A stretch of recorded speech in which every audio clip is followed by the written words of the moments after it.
আপনার নামটা একটু বলেন প্রথমেই। আমার নাম সোহান।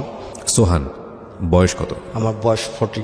আমরা শুরু করি একেবারে ছোটবেলা থেকে, যেখান থেকে বলতে চান। তার আগে একটু বলেন জন্ম জেলা কোথায়? আমার জন্ম জেলা মাদারীপুর। মাদারীপুর থানা আমার মাদারীপুর, আচ্ছা। উত্তর দুধখালি গ্রাম। জি। ছোটবেলায় আমার বাবা আমার মাকে ছেড়ে তিনি আর একটা বিয়ে করে ঢাকায় চলে আসে। আচ্ছা। তা চলে আসার পরে আমরা খুব অসহায়ের ভিতরেই সময় দিনটা পার করতেছি। মা কি করবে, এর ভিতরে আমার ছোট্ট একটা বোন আছে ছোট, তাকে পালতে খুব কষ্ট হইতেছিল। তার এমন মার বুকে দুটো ছিল না। আমি আমার মামার পার্শ্ববর্তী বাসা ছিল আমার মামা, তার বাসায় যদি গায়ে দুধ আনতে যেতাম, কখনো দিত না, কখনো থ্রো করে ফালাই দিত আপনার এই পাত্রটা। যাই হোক, এভাবে পরে মার যে কিছু টাকা ছিল, পুঁজি টাকা ছিল, জোগাড় করা যে টাকাগুলি শেষ হয়ে গেল। আমি ঢাকায় মাকে নিয়ে চলে আসলাম বাড্ডা একটা বাসায়। আপনার 50 টাকা না 60 টাকা ভাড়া ছিল তখন। 60 টাকা বাসায় আমি উঠলাম। ওইটা পরে আসে আমাকে, আমি মতিঝিল গেলাম। আচ্ছা। মতিঝিল যায় আমি আমার ছোট কাকার সাথে দেখা করলাম। ছোট কাকা করলো কি, তার পাশাপাশি একটা স্টেশনারি দোকান ছিল। আচ্ছা। তো স্টেশনারি দোকানে সিমেক্স ট্রেডার্স, আমার মনে আছে সিমেক্স। কত সালের ঘটনা মনে আছে এটা আনুমানিক? এটা আপনার হলো 85 এর দিকে। 86। আচ্ছা, ওকে। তা আমি সেখানে গেলাম। সে আমাকে খুব সহজেই নিয়ে নিল। আমাকে বেতন 700 টাকা ধরলো। মানে মানবিক কারণে বেতন 700 টাকা হয় না, সেই কারণে যে আমার কাকার ফ্রেন্ড, তার ভাইস্তা হই, সেই সুবাদে আমার এই বেতনটা ধরলো। পরে এখানে আমি মতিঝিল যাই আসি, ডিউটি করি। তো এক পর্যায়ে সে আমার কাজকর্ম খুব খুশি। তবে তুই আমার বাসায় থাক, ওনার বাড়ি আবার যাত্রাবাড়ি। জি। তো আমি মারে বললাম যে মা, এখানে আমার কিন্তু তখন ছোট্ট একটা ভাই, ছোট্ট একটা আর দুটা বোন, ঠিক আছে, আমরা 4 ভাই বোন। জি। আপনি একাই শুধু ঢাকাতে আর বাকি সবাই বাড়িতে নাকি? না, সবাই ঢাকাতে। সবাই ঢাকাতে। আপনি সবার বড়? জি। ওকে। তা এখন মায় বলতেছে তোর এই 700 টাকা তো ফ্যামিলি চলবে না। খুব স্বাভাবিক, খুবই স্বাভাবিক। আমি বললাম যে মা, আমি চাই না যে আমার মা কোনো বাসা বাড়িতে কাজ করুক বা কিছু করুক। আমি আমার জীবনে এইটা আমি কোনোদিন চাপ না। আমাকে তুমি ক্ষমা করো, যদি মরে যাও তুমি মরে যাবো, কিন্তু আমি আমার মাকে আমি দেবো না কাজ, মানুষের বাসায় কাজ করতে। তা আমি বললাম যে মা, 700 টাকাই হবে, আপনি একটু দোয়া করতে থাকেন, আল্লাহর বলাইতে থাকেন, আমি দেখি কি করা যায়। যেহেতু কাকারা সবাই আছে, কাকা সবাই ঢাকা শহরে প্রতিষ্ঠিত, যদি আপন কাকা না, উনি আমার চাস্তো কাকার। পরে কাকার বললাম যে কাকা, আমার তো 2টা বোন আছে, তো এতটি স্কুলে ভর্তি করার দরকার, আর এইভাবে তো আমি যে বেতন পাই, কি করা যায়? তো বল যে তুই চেয়ারম্যান কাকার সাথে, তোর চেয়ারম্যান কাকার সাথে আলাপ কর, যে প্রেসে যোগাযোগ রাখিস। আচ্ছা। আমি প্রেসের উপর যোগাযোগ রাখলাম। কাকা আসলো, কাকার পরে বললাম যে কাকা, এই ব্যাপার, আমি একটা চাকরি আমার দিয়েছি, আমি ওখানে থাকি, খাওয়া দাওয়া সহ আমার বেতন 700 টাকাই রাখছি, আমি কমাই। পরে 700 টাকা বেতন রাখছি। পরে আমি কাকার করলাম যে কাকা, এই অবস্থা, তুই স্কুলে ভর্তি করাস না? আমি কই না, আমি স্কুলে ভর্তি করতে তো টাকা লাগে না, প্রাইমারি স্কুলে, তুই ভর্তি কর, আর যে খরচ লাগে আমি তোকে দেবো না। পরে আমি স্কুলে ভর্তি করলাম, আপনার এই প্রাইমারি স্কুলে ভর্তি করলাম। কাকা কিছু টাকা টোকা দিল বই খাতা কেনার জন্য। কাকে ভর্তি করলেন? আমার ওই যে 2 বোনকে। ভর্তি করলেন। ছোট ভাইটা। আর আপনার লেখাপড়া তখন আমার ওখানে ক্লাস 6 পর্যন্ত স্টপ হয়ে গেল। তারপরে স্টপ হয়ে আপনি কাজ করতেছেন, ফ্যামিলি চালাচ্ছেন? হ্যাঁ, ফ্যামিলি চালাচ্ছি। এখন আমি যাচ্ছি, এখন আমি তো লেখাপড়া তো এই 6 পর্যন্ত স্টপ। পরে আসে আমি স্কুলে ভর্তি করে দিলাম। আর কাকা আর বইয়ের জন্য, খাতার জন্য প্রবলেম হয় না। খাতা কেন, আমার প্রেসের যে কাকা আছে, ওখান থেকে আমার খাতাগুলি দিত, যার খাতা কোনো সমস্যা হতো না। খাতা, বই আর স্টেশনারি থেকে ওই কাকা আমার বইগুলি দিত, এই খাতা আর এই কলমগুলি। তা চলতে থাকলে এক পর্যায়ে আমার ছোট ভাইটাও মোটামুটি আস্তে আস্তে বড় হলো, যার নাম হলো রহিম। যাক, এগুলি আস্তে আস্তে এগুলিতে চেষ্টা করলাম এই টাকায়। পরে উনি আমার কাকা, ওই সেমেস্টারের মালিক, উনি আমার বেতন বাড়াই দিল, 7 জায়গায় 1000 টাকা করলো আর কি। এটা করলো আপনার 90 সালে, 90-তে। পরে আসে এখনো মোটামুটি একটা আছে। পরে এই অবস্থা চলার পরে দোকানে আমরা আগের যে 2জন কর্মচারী ছিল, হঠাৎ করে 2জন কর্মচারী কমাই দিল। কমাই দেওয়ার পর এটার উদ্দেশ্য আমি জানি না কেন কমাই দিছে। পরে আসে আমি এখানে কাজের একটা চাপ পড়ে গেল, বস আর আমি শুধু। আর ওই যে আপনার ম্যানেজার ছিল, যে সমস্ত টেন্ডারের কাজগুলি ছিল, সেটা ওই লোকটা নাই, ওইটা নিজেই ওখানে বসে করে। তাই এভাবে চলতে লাগলো প্রায় 3 মাস। ওই ওই 2 লোক যাওয়ার পর 3 মাস পরেই দোকানটা বন্ধ হয়ে বিক্রি করে ফেললো। বিক্রি করে ফেললো। আচ্ছা, বিক্রি করে ফেলানোর পর তো আমি আর যাই না। হুটকিরা বলতেছে শাহাবুদ্দিন দোকানটা আমি বিক্রি করে ফেলতেছি, তুই কি করবি? আমি বললাম আমার তো কিছু করার নাই, কি করবো আর। তা উনি আমারে কিছু টাকা দিল। কিছু টাকা বলতে কি ভালো টাকা, প্রায় 20,000 টাকা। ওই দোকান বিক্রি করে দিয়ে আপনাকে 20,000 টাকা দিল। 20,000 টাকা। আপনার বাড়িতে কি আসছিল? উনি দেখছিল আপনার পরিবারকে? হ্যাঁ, না ওনার ওয়াইফ আসছিল। ওনার ওয়াইফ আসছিল, ওনার একটা মালিকের মেয়ে- wife? হ্যাঁ, আপনার মালিকের wife? মালিকের ওয়াইফ আসছিল। ওকে, উনি একবার না 2বার আসছে। ওকে। এসে দেখে গেছে যে কন্ডিশন খুব খারাপ এবং মার কাছে কিছু টাকা উনি দিয়ে গেছে। দিত। আচ্ছা, পরে উনি আমাকে 20,000 টাকা দিল। আমি টাকাটা এই টাকাটা আমার সাথে ওই আমার কাকাকে ডাকছে, ওই যে আমার যে ছোট কাকা, ওই যে প্রেসের যে মালিক, তারা ডাকছে। বলো যে এই ব্যবস্থা সুলতান সাহেব, আমি তো দোকান বিক্রি হয়েছে আপনি জানেন, তখন বাইশটা তো আমার এখানে দীর্ঘদিন ধরে রয়েছে, আর হুট করে আমি দোকানটা বিক্রি করে দিচ্ছি। তা আমি তো ওকে যেটা দেওয়ার দরকার ছিল সেটা আমি পারিনি। আপনি জানেন তো আমার কি কন্ডিশনটা, কিছু একটা কন্ডিশন হয়েছে তাদের ভিতরে, একটা প্রবলেম, বিগ প্রবলেম একটা তৈরি হয়েছে। হ্যাঁ, তো যার কারণে ওই নিয়ে যে আমি এই টাকাটা আমি ভাইস্তারে দিলাম। কত সালের দিকে এটা? এটা হলো আপনার 90-এর লাস্টে। 20,000 টাকা অনেক টাকা। অনেক টাকা, তখন বিশেষত অনেক টাকা। জি, এই টাকাটা আর আমি হাতে ধরি নেই, এই টাকাটা আমি আমার কাকার কাছেই রেখে দিলাম। কাকা আমার পরের দিন বলো যে তুই বাসায় জায়গা, হ্যাঁ বাসায় যা, আমার কাছে তুই ইবার দিন আগামীকাল আসে। তা কাকা আগামীকাল আমি আসলাম মতন, আমি আর এই টাকার কথা আমি বাসায় কারো বললাম না কিছু। মানে আমার ওটাও সেন্স ছিল না যে আমি টাকা, যে আমি 20,000 টাকা পাইছি, এটা আমি বাসায় বলিও নেই মায়ের। পরে আমি কাকার কাছে আইলাম, কাকার কাছে আইলার পরে কাকা আমার নিয়ে গেল আপনার সোনালী ব্যাংকে। সোনালী ব্যাংকে নিয়ে একটা অ্যাকাউন্ট করে পরে আবার ওখানে 20,000 টাকা আমার নামে জমা করে দিল। জমা করে দেওয়ার পর কাকা করলো যে ঠিক আছে, তাহলে দোকান তো অত চাই যে, তো তুই আমার দোকানে প্রেসে থাক। পরে আমি প্রেসে রয়ে গেলাম, প্রেসে রাখলাম। প্রেসে আমার বেতন মোটামুটি আপনার 2,500 টাকা কাকা ধার্য করলো। আর বললো যে এখানে যে তোর এই যে অস্টিজ যে কাগজ হয় না প্রেসের, ওয়েস্টিজ কাগজগুলি এগুলো তুই বেছে নিবি যা হয়। তা ডেলি আপনার 10 কেজি 20 কেজির মতন ওয়েস্টিজ কাগজ হয়। জি। আর আপনার ওই যে মোবিল আছে না আপনার পুরা মোবিল, ওটা প্রতিদিন 1 গ্যালন হয়। হ্যাঁ, এটাও আমি বেশি, আমার বলছি এই 2টা জিনিস তুই বেছে নিবি। যদি এখান থেকে পারিস তাহলে 2-1 কেজির ওই যে পুরান লেকড়া লাগে আমার, ওই যে মিশনিশি মশার লিগে বুঝছেন, ওগুলি কিনলি, আর বাকি যে তুই জাস্ট নিয়ে নিবি। ওকে। তা কাকা আমারে প্রতিদিন আপনার ওই যে ভোট অফিসে যাইতে হইতো, বক্সিবাজার যাইতে হইতো, তারপর আপনার মতিঝিল ওই যে আপনার এই যে অফিস ভোট অফিসে যাইতে হইতো, তারপর আপনি ইসলাম ফাউন্ডেশন যাইতে হতো, যেখানে যে বইগুলি অর্ডার হইতো বলছেন, ওখানে যে আপনার কম্পোজ নিয়ে যাইতে হইতো। জি, এগুলি ঠিক করার জন্য কন্ডিশন। পরে যাইতাম ওখানে, কাকা আমাকে প্রতিদিন একটা ধার্য করে দিয়েছিল, তোমাকে আমি এই গাড়ি ভাড়া এত টাকা দিই। কিন্তু আমি কখনোই এই গাড়িতে যাইতাম না, হাইটে যাইতাম। আচ্ছা, রিক্সা কখনোই উঠতাম না। ওই আপনার আমাদের 2টা প্রেস ছিল, একটা হলো আরামবাগ ছিল, ওটা হলো হ্যান্ড মেশিন ছিল, ওটা আপনার লিফলেটগুলি ছাপানো হতো। আর এখানে আপনার ভোটের বইগুলি ছাপানো হতো ক্লাস 1 থেকে 5 পর্যন্ত। তো সব বই তো উনি পাইতো না, বেশিরভাগ অঙ্ক বা ইংরাজি বা সমাজ এরকম 3টা বা 4টা বই পাইতো। তাই আমি এইভাবে হাইটে এই টাকাগুলি আমি রাখতাম। তাই রাখার আমি যে ওই মাসে যে টাকাটা না, প্রতি মাসে কিছু টাকা আমার কাকা বলছে যে এই যে 2,500 টাকা যাতে তোর ধরা না লাগে, এটা যাতে আমি তোর ব্যাংকে জমা করতে পারি, তুই আমার এই প্রেস থেকে যেভাবে পারস এটা নিয়ে তুই সংসার চাল। ওকে।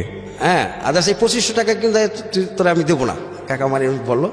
তা ঠিক আছে, আমি 25 টাকা, আর এখান থেকে আব্বা আবার ওখানে মোটামুটি হেল্প করতেছে, প্রতি মাসে আমাকে 1,000 2,000 3,000 এরকম দেয়, কোনো সময় 5,000ও দেয়। এভাবে দিতে দিতে পরে একদিন কাকাই বললো যে একটা কাজ কর, তোর চেয়ারম্যান কাকার সাথে একটু আলাপ কর। আচ্ছা। তো যদি বিদেশ যাইতে পারস, যেহেতু ইটালি বহুত লোক নিতেছে তখন। আচ্ছা, প্রচন্ড। এটা কে বললো আপনাকে? আমার ছোট কাকা বললো। ছোট কাকা বলতো। আর এই লোকগুলি পাঠাইতেছে আপনার আমার এই চেয়ারম্যান কাকা। আপনি জানেন কি জানি না, আমাদের এই মাদারপুরের আপনার মোর 50% লোক আমার কাকায় পাঠাইছে প্রথম। আচ্ছা, ইটালিতে। ওকে। কোন সময়ের গল্প এটা? এটি যে 90-এর দশকে। 90-এর সময়। ওকে। তাই পরে কাকা আসছে, কাকার বলে পরে কাকার সাথে আর ছোট কাকা কয়ে দিল যে ও তো তখন তো সে 2 লাখ টাকা করে নিত আর কি, ইটালি যাওয়ার জন্য 2 লাখ টাকা দিল। তো কাকাই বলতেছে যে ও তো ছোট কাকা বলতেছে অনেক কিছুটা করা যায় কিনা, দেখো তো ওই যে কজন লোক যায় তাদের ভিতরে আরে নেওয়া যায় কিনা। বলছে ঠিক আছে তাহলে দেখি। তো পরে আসে কাকা বলছে তোর টাকা টুকা আছে কিছু। আমি কাকা আমার টাকা থাকবো কিছু, আসার সমস্যা নেই। পরে আমার ওই ছোটো কাকা বললো যে ওর তো এই যে কিছু টাকা আছে, হ্যাঁ আমারও ওই যে ওখানে ওই যে সাদেক সাহেব 20,000 টাকা দিছিল, এই টাকাটা আমি ওর নামে ব্যাংকে জমা করে দিচ্ছি, আর বাদ বাকি যেভাবে আমি তোমাকে 1 লাখ টাকা ব্যবস্থা করে দিতে পারবো। হ্যাঁ ছোটো কাকা বড় কাকারা কইল। পরে আসি ঠিক আছে, আমি সব পাসপোর্ট কাকার টাকা দিয়ে পাসপোর্ট করলাম, আর কাকা যা করার দরকার করলো, আমি কমপ্লিট করে কাকার দিলাম। এখন প্রবলেমটা হয়েছে কি জানেন, আমি হইতেই আসে না, মানে আপনার ভিসা আসে না। কত টাকা দিলেন? আমার তো ওই যে আমার মূল টাকা হলো আমার 20,000 টাকা, আর ওই যে 4-5 মাসের বেতনটা, মানে আপনার যা সম্বল ছিল সব দিয়ে দিয়েছেন? না, সম্বলটা টাকাটা উঠায় নেই ব্যাংকে, তো তার সে উঠায় নেই। আচ্ছা, 20,000 টাকা দিয়েছেন? হ্যাঁ, ওটা আমি তো কাকার কাছে আছে, ওই ব্যাংকে আছে, কাকা যখন বলবো আমি উঠাই দেবো। পরে হ্যাঁ এখন তো হয় না, আমি এদের দেওয়া পারে যে হ্যাঁ কি একটা ভয়াবহ অবস্থার ভিতরে ধারণ করতেছি। এখান থেকে ভাই আবার ওই ছোটো ভাইটা স্কুলে ভর্তি করলাম, হ্যাঁ আবার ওই বাসাটা পরে চেঞ্জ করলাম। বাসাটা চেঞ্জ করে আমি আব্বার কাছে যে বাসা সেখানে নিলাম। হ্যাঁ সেখানে নেওয়ার পরে আমি পরে একটা ওদেরকে ওই 2 বোন আর 1 ভাই একই স্কুলে পড়তেছে আর কি, উত্তর বাড্ডা গার্লস স্কুল লগ একটা স্কুল আছে। হ্যাঁ আপনি চাই না বাড্ডা গেছেন কিনা। পরে এসে আমি ওই স্কুল পড়তে গেলাম, আর আমি দৌড়িতেছি কি আমি চাকরিটা আমার ঠিক আছে, দৌড়িতেছে হুট করে 2 বছর হয়ে গেল, হয় না। তারপর ইতালিতে যাওয়া হচ্ছে না? না, আর ইটালি যাওয়া হচ্ছে না। আমার ছোট তখন কাকা বলতেছে সাবুদ্দিন খুব টাইট তো, এখন তো ইটালি আপনার আপনার ইসের লাইন দেন, তো আপনি তুরস্কুর লাইন দেন তো, ওই হ্যাঁ যেহেতু এটা হইতেছে না, হ্যাঁ তুই কর, এই আমার কাছে একটা মালয়েশিয়ার ভিসা আছে, তো 1 সপ্তাহ যদি যাইতে চাস আমি এটা ব্যবস্থা করে দিতে পারবো, দেখ যাবে কিনা। তাই আমি ওখানে চিন্তা করলাম যে 2 বছর হ্যাঁ এত কষ্ট করলাম, ঘুরলাম, হলো না। তো ঠিক আছে কাকা, আপনি যদি ভালো মনে করেন সেটাই করেন। কাকা করলে হুট করে আসলে সে 1 সপ্তাহের ভিতরে আমার এইটা কমপ্লিট করলো। এটা হলো আপনার 94-এ আমি মালয়েশিয়া ঢুকে গেলাম। মালয়েশিয়া ঢুকে যাওয়ার পরে ওখানে আমি 3 বছর জব করলাম, 3 বছর না 2.5 জব করলাম। করার পরে সিঙ্গাপুরে আমার এক ভাগনা থাকতো, আমার খালাতো বোনের ছেলে আর কি, তার সাথে আমার জানি সে আমাকে একদিন টেলিফোন করছে, হ্যাঁ আমার অফিসে। তো অফিসে টেলিফোন করছে, পরে আমি কথা বলছি, তখন তো আপনার মোবাইলটা খুব কম ছিল, পেজার ছিল, আমার একটা পেজার ছিল। হ্যাঁ তো ওই পেজারে হ্যাঁ দেখ কল আসতো, নাম্বার আসতো। পরে এসে আমি ব্যাক করে বললাম মামার সাথে কথা হলো, বলছে কি অবস্থা, বললো তো এখানে অবস্থা তখন কিন্তু অর্থনৈতিক অবস্থা খুব খারাপ মালয়েশিয়া খুব খুব ড্রপ হয়ে গেল। এমনি ততদিনে আপনার ফ্যামিলির অবস্থা একটু ভালো হয়েছে? ওইভাবেই আছে, নর্মাল আছে, ওইরকম ভালো না, মানে টুকটাক খেয়ে পড়ে চলে আর কি। মানে ফ্যামিলির আদার্স যারা মেম্বার, 2 বোন 1 ভাই আর মা, এই 4 জন আপনার উপরে ডিপেন্ডেন্ট। এই মালয়েশিয়াতে খুব নিদারুণ একটা অবস্থা পার করছেন। কি কাজ করতেন ওই মালয়েশিয়া? ওখানে আপনি প্লাস্টিক ফ্যাক্টরিতে কাজ করতাম। আপনার চপিং বোর্ড তৈরি করা হতো, হ্যাঙ্গার তৈরি করা হতো। ওখান থেকে আপনি সিঙ্গাপুরে যাওয়ার চেষ্টা করছেন? হ্যাঁ, তখন আমার বললো যে তোর কি অবস্থা, বললো যে এখানে তো অবস্থা ভালো না, হ্যাঁ অর্থনৈতিক খুব খারাপ, হ্যাঁ এখানে ইকোনমিক ড্রপ হয়ে গেছে, তা এটা কী করবি তুই, ওখানে থাকবি না সিঙ্গাপুরে আসবি? আমি বললাম যে দেখি কি করা যায়, কি যাওয়া যাবে সিঙ্গাপুর? হ্যাঁ সিঙ্গাপুর তো যাওয়া যাবে কি, আমিও তো, উনিও আবার মালয়েশিয়া থেকে সিঙ্গাপুর গেছে। পরে আসে আমি হ্যাঁ তো ওনার সাথে যোগাযোগ করে পরে উনি আমার একটা নাম্বার দিল, মালয়েশিয়া একটা ট্যাক্সি ড্রাইভার, নাম তার কুমার, উনি এই কাজটা করে আর কি। তা উনি আমার সাথে যোগাযোগ করলো যে বলছে তুমি কই আসো? আমি বললাম যে আমি প্যারাগাছি পারিপন্থা, আর উনি থাকলো জহুরবারু। তার মানে এখান থেকে আপনার মানে অনেক দূর, যে 1.5 দিন সময় লাগে আর কি। পরে উনি আমাকে বললো যে একটা অ্যাড্রেস দিল, তুমি এত নম্বর বাসটা উঠে এই জায়গায় হ্যাঁ নামবা, আমি ওখানে তোমার জন্য অপেক্ষা করবো, এই টাইমটা তোমার আসতেই কয়েক ঘন্টা লাগবে।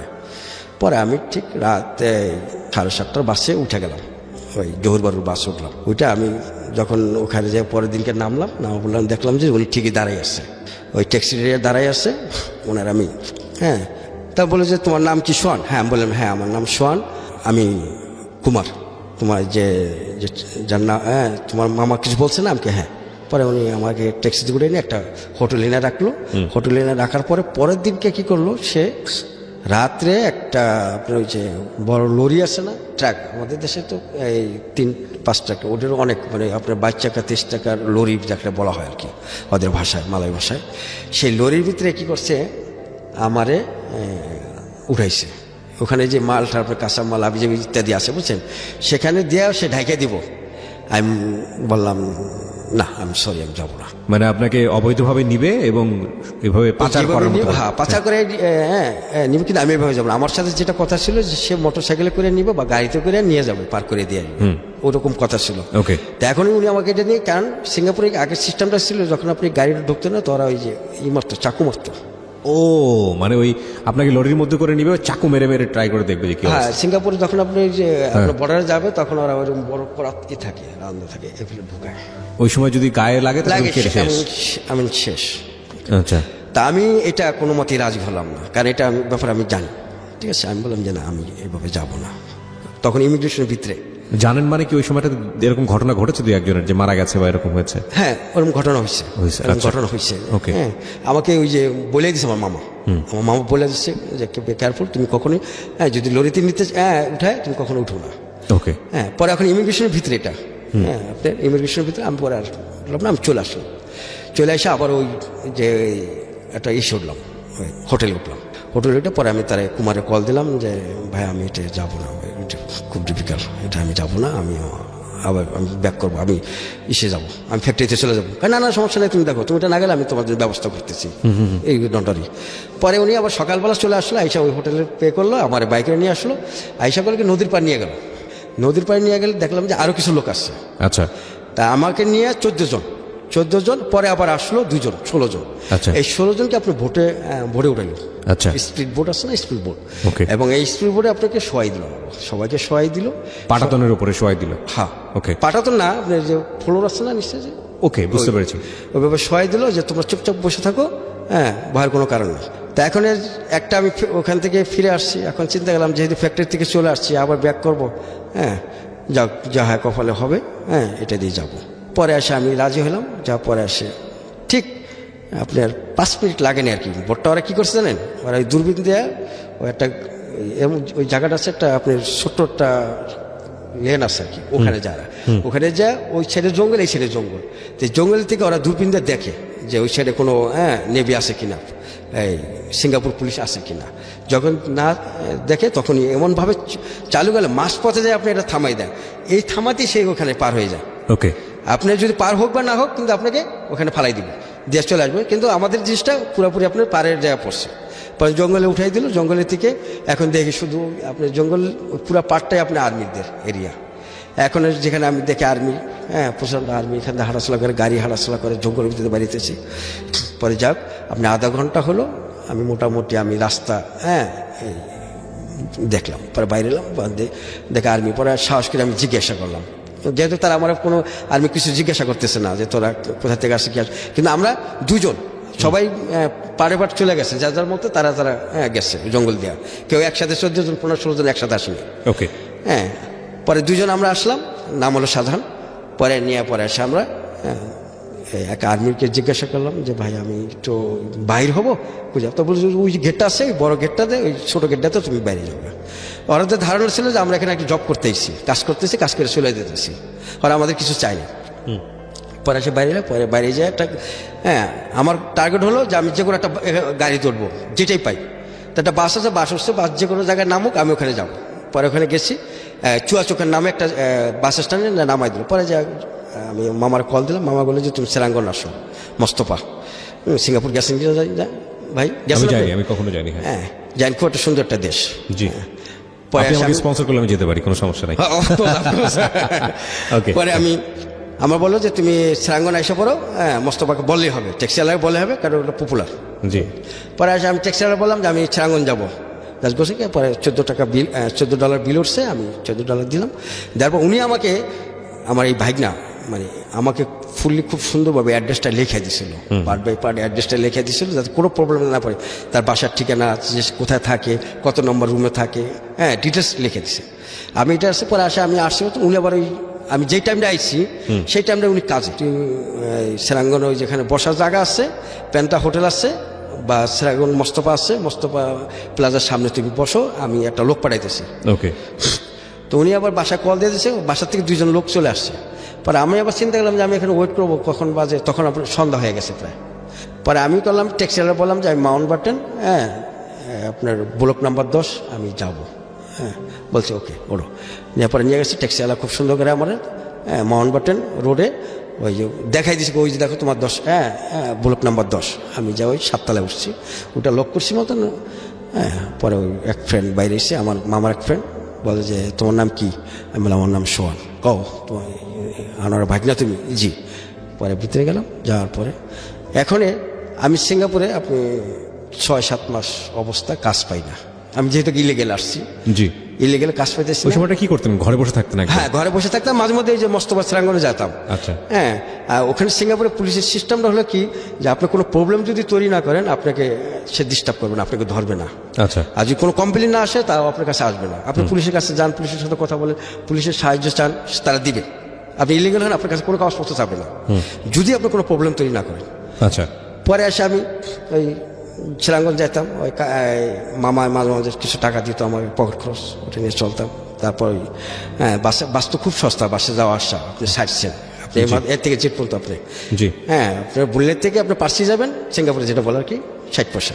ওকে, নো প্রবলেম। পরে এসে আমি এবার গেলাম, পরে এসে আমাকে মামা একটা কাজ ঠিক করলো আমার জন্য। কাজ ঠিক করলো কি, আপনি কনস্ট্রাকশন সাইডের ওই যখন ওরা কাজ শেষ করে আসে, পরে একটা ফাইনালি একটা ক্লিন করে পরিষ্কার করে আসে। ওকে। পুরো আপনি ফ্লোর সব ক্লিন করে আসে, সেখানে নিলাম। ওখানে আপনি হাদিয়া বাবদ তাদেরকে $400 দিতে হলো, ওই দালালকে।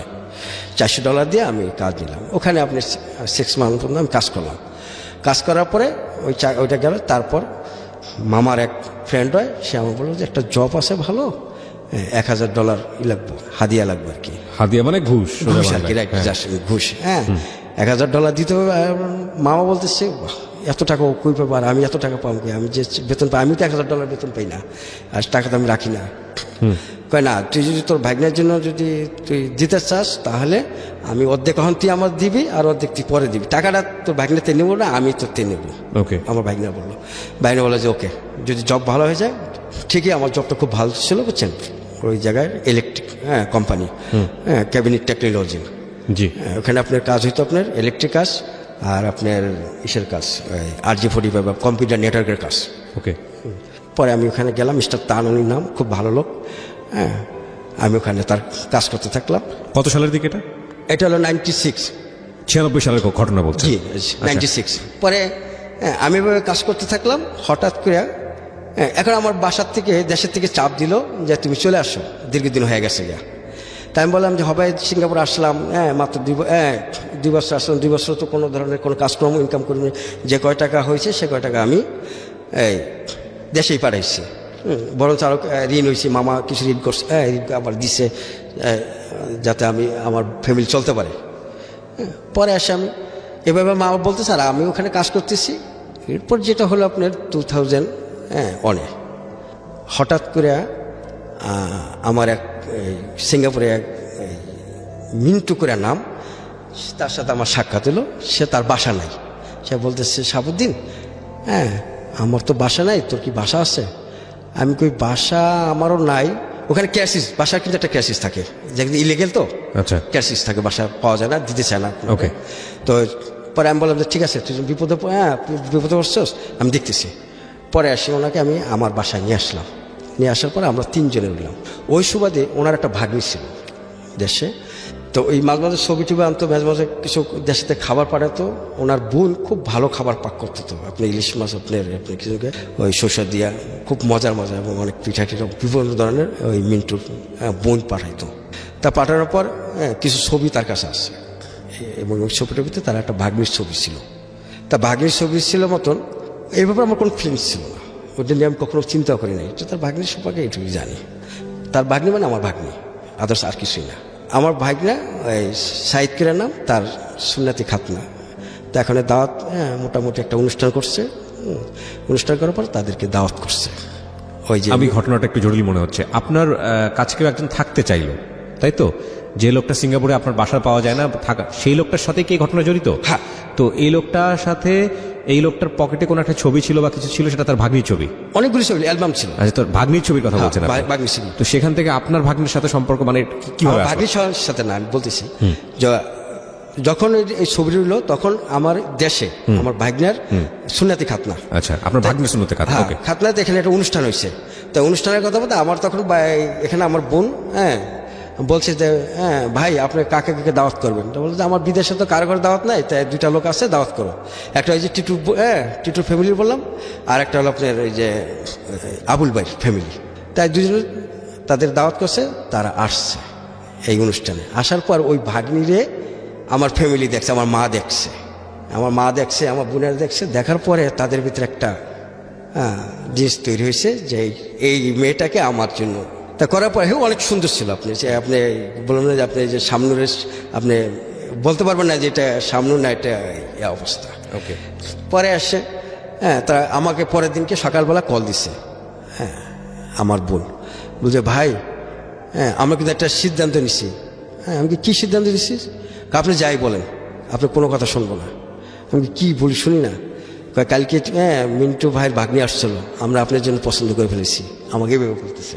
ওকে, আমি বললাম যে এটা তো অসম্ভব, আমি সেই মেয়ে আমাকে কখনো দেখে নাই, আর আমি তাকে কখনো দেখি নাই, এবং তার কন্ডিশনটা কি সে আমি জানি না, আমার কন্ডিশনটা কি সে জানে না। তখন আপনি সিঙ্গাপুরে অবৈধভাবেই আছেন? হ্যাঁ, অবৈধভাবেই আছি।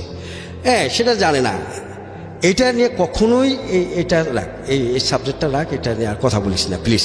আমি আয়শা বিয়ে করবো, যদি তোরা যদি মনে করো যে না একে বিয়ে করলে ঠিক, আমি আয়শা বিয়ে করবো, আমি এভাবে এখন রাজি নেই। কারণ আপনি আয়সাই করে, আমি ঠিক আছে তাই সে করুন, এই ব্যাপার বাদ দেন। দেওয়ার পরে এর মধ্যেই এখন তারা খুব আসা যাওয়া করতেছে আমার বাসায়। আচ্ছা, ওই মিন্টুর বোনে। ওদের বাসাটা কোথায় ছিল? ওদের বাসা ছিল আপনার এই যে বনশ্রীর পরে, ঢাকার মধ্যেই? ঢাকার মধ্যেই। ওকে, ঠিক আছে। পরে এরা খুব আসা যাওয়া করতো। তা আসা যাওয়া করার পর এক পর্যায়ে তাদের সাথে খুব ভালো একটা, আমার ফ্যামিলির সাথে তাদের ফ্যামিলি খুব ভালো একটা সম্পর্ক, রিলেশন হয়ে গেছে। হওয়ার পরে এক পর্যায়ে আমার মাও এটা আমাকে বলা শুরু করে দিল যে বাবা আমি এই মেয়েটাকে চাই, মেয়েটা সুন্দর আছে, মেয়েটা কথাবার্তা আচরণ খুব ভালো। মেয়েটার নাম কি ছিল? স্মৃতি। ভালো ছিল। পরে এসে আমি এর মতেই আমি ঠিক আছে, আমি দেখি কি করা যায়। পর এর মধ্যে একদিন হঠাৎ করে আমার মিন্টু ভাই বলল যে শাহাবুদ্দিন তোমার ফ্যামিলিতে কিছু বলছে? আমি কই না, কেন? কারণ আমার ভাগ্নির ব্যাপারে কিছু বলছিনি তোমারে? আমি বলছি হ্যাঁ, আমার মা আমার বলতেছে, আমার বোনে বলতেছে। এটা কোনো মোটেই ঠিক না মিন্টু ভাই, যেহেতু আপনার ভাগ্নি আমার ভাগ্নি। এটা নিয়ে আপনি বললেন? হ্যাঁ, যে এটা নিয়ে আপনার কখনো কেউ চিন্তা করেন না। আমার ফ্যামিলি যদি এ নিয়ে যদি তারা মাথা বড় ধরনের চিন্তা করে, এটা আমি তাদের বোঝানো হয়েছে, এটা নিয়ে আপনি করেন না। কিন্তু কর্মে এই জিনিসটা বাইরে উঠবে, কর্মে এটা শেষ পর্যন্ত এটাকে দুই পক্ষে। পরে আসে আমি তার সাথে, তার ওই স্মৃতির মার সাথে কথা বললাম যে আমি দেখেন এটা মোটেই সুন্দর হইতেছে না। ওই মেয়েটা ওরকম লেখাপড়া না, 8 পাস, ঠিক আছে। আমি এখানে তো মাঝখানে একটু ভুলে যাই। সেখানে হলো কি যে আমি ক্লাস তখন দেশে থাকতে আমি নাইট স্কুলে ভর্তি হই, আপনার গুলশান মডেল স্কুলে। নাইডে থেকে ক্লাস 8 পর্যন্ত 9-এ উঠে আর আমি পড়তে পারিনি, ঠিক আছে। পরে আমি ওই মেয়েটা 8 পাস, আমি বললাম যে ঠিক আছে, যখন 8 পাস যখন হয় সমস্যা নেই। পরে আমি এটা রাজি হলাম। তারা কি করলো, আমাকে এই টেলিফোনের মাধ্যমে বিয়েটা সম্পূর্ণ করলো। টেলিফোনের মাধ্যমে বিয়ে করলেন সিঙ্গাপুর থেকে? সিঙ্গাপুর। কত সালে? এটা হলো আপনার 91-এ। 91 সালে? সরি, 2001 সালে। 2001 সালে আপনি টেলিফোনের মাধ্যমে এটাকে বিয়ে করলেন? আচ্ছা। টেলিফোনে বিয়ে করার পর কি হলো জানেন? তা আমি বিয়ে করতে যাই, পরে আমার কি হলো দেখেন। আমি তাকে একটা ডায়মন্ডের আংটি পাঠাইলাম, প্রায় আপনার নিয়ার 80,000 টাকা। 80,000 টাকা দামের ডায়মন্ডের আংটি? এটা আমি ওই সময়? হ্যাঁ, ওইটা আমি কিনলাম।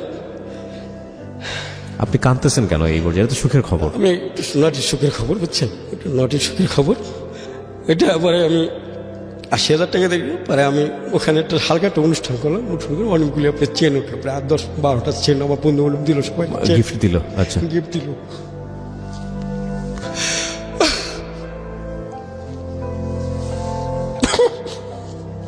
আপনার ছেলে বাইরে আছে, স্টুডিওর বাইরে, এবং ওর বয়স অনেক অল্প। আমি আপনাকে বলবো একটু ধৈর্য ধরার জন্য। এই গল্পের অনেক কিছু বাকি আছে প্রিয় শ্রোতা, এবং 40 বছরের সোহান আজকে এই জীবন গল্পটা বলতে এসছেন। আপনি যদি এখনই এরকম করেন, আমার মনে হয় গল্পের সামনের দিকে এগিয়ে যাওয়া উচিত। হ্যাঁ, আপনাকে একটু ধৈর্য ধরতে বলবো, কারণ সামনে আমাদেরকে আগাতে হবে। জি। কিংবা ভাই, যখন একটা নারী তার পুরুষের কাছে আসছে, তখন তো অনেক কিছু চাওয়ার থাকে। আমি আর ওই মেয়েটা, স্মৃতির বাবা ছিল না, এতিম ছিল। জি। সেই দৃষ্টির জায়গায় আমি, সে যা যা বলছে ও কি বলেছিল ফোনে যে আংটি দিবে এরকম? না না ওটা সে বলে নাই। তাহলে? ওইটা পরবর্তীতে যেগুলি সে আমার বলছে। যে আমি ওই আংটির ঘটনা থেকে আসতে চাই। আপনি পরে আপনি কোন আংটিটা একটা আমি- ঘটনা মনে করে হয়তো অনেক বেশি নস্টালজিক হয়ে গিয়েছেন, সে কারণে আন্টিটা আমি কেঁদেছেন। তাকে পাঠাবেন। আন্টি পাঠাইছি, আগে আন্টি পাঠাইছি আর 12টা-13টা চেন পাঠাইলাম। পরে বিয়ে হয়ে গেল। বিয়ে হওয়ার পরে মোটামুটি আপনি মাসখানি মোটামুটি তার সাথে আমার একটা কথাবার্তা চলতেছে, ভালো একটা কথা চলতেছে, গুড সিঙ্গেল। পরে এসে আমি হঠাৎ করে কথাই চলতেছে, বাড়ি যাওয়া হয়নি ওই সময়টা। হ্যাঁ বাড়ি যাওয়া হইতেছে না, বাড়ি তো আপনার 2000 আপনি 7-এ গেছি আর কি, কথা হইতেছে 2000 সালে বিয়ে করে 2007-এ বাড়ি গিয়েছে। বাড়ি গেছি। আচ্ছা, তো ইন দ্য মিন টাইম কথোপকথন হচ্ছে। আমরা এখানে একটা বিরতি নেব প্রিয় শ্রোতা, ছোট্ট একটা বিরতি। গল্পটা আজকে কোথায় গিয়ে মোড় নেবে সেটাই হচ্ছে কথা। এই ফাঁকে প্রিয় শ্রোতা, আপনাদের সবাইকে জানিয়ে রাখছি ইতিমধ্যেই শুরু হয়েছে রেডিও আম্বার 102.4 FM আমার একটি নতুন শো, যে অনুষ্ঠানটির কথা হয়তো বা অনেকেই জানেন, মাইক্রোফোন টেস্টিং 1024, যেখানে বাংলাদেশের ছড়িয়ে ছিটিয়ে থাকা অসম্ভব প্রতিভাবান শিল্পী যারা আছেন, যারা কোথাও কোনো ফ্লোর পান না কিন্তু খুব ভালো গান, তাদের সুযোগ ঘটছে একটা অনুষ্ঠানে একটা এপিসোডে নিজেকে প্রকাশ করবার।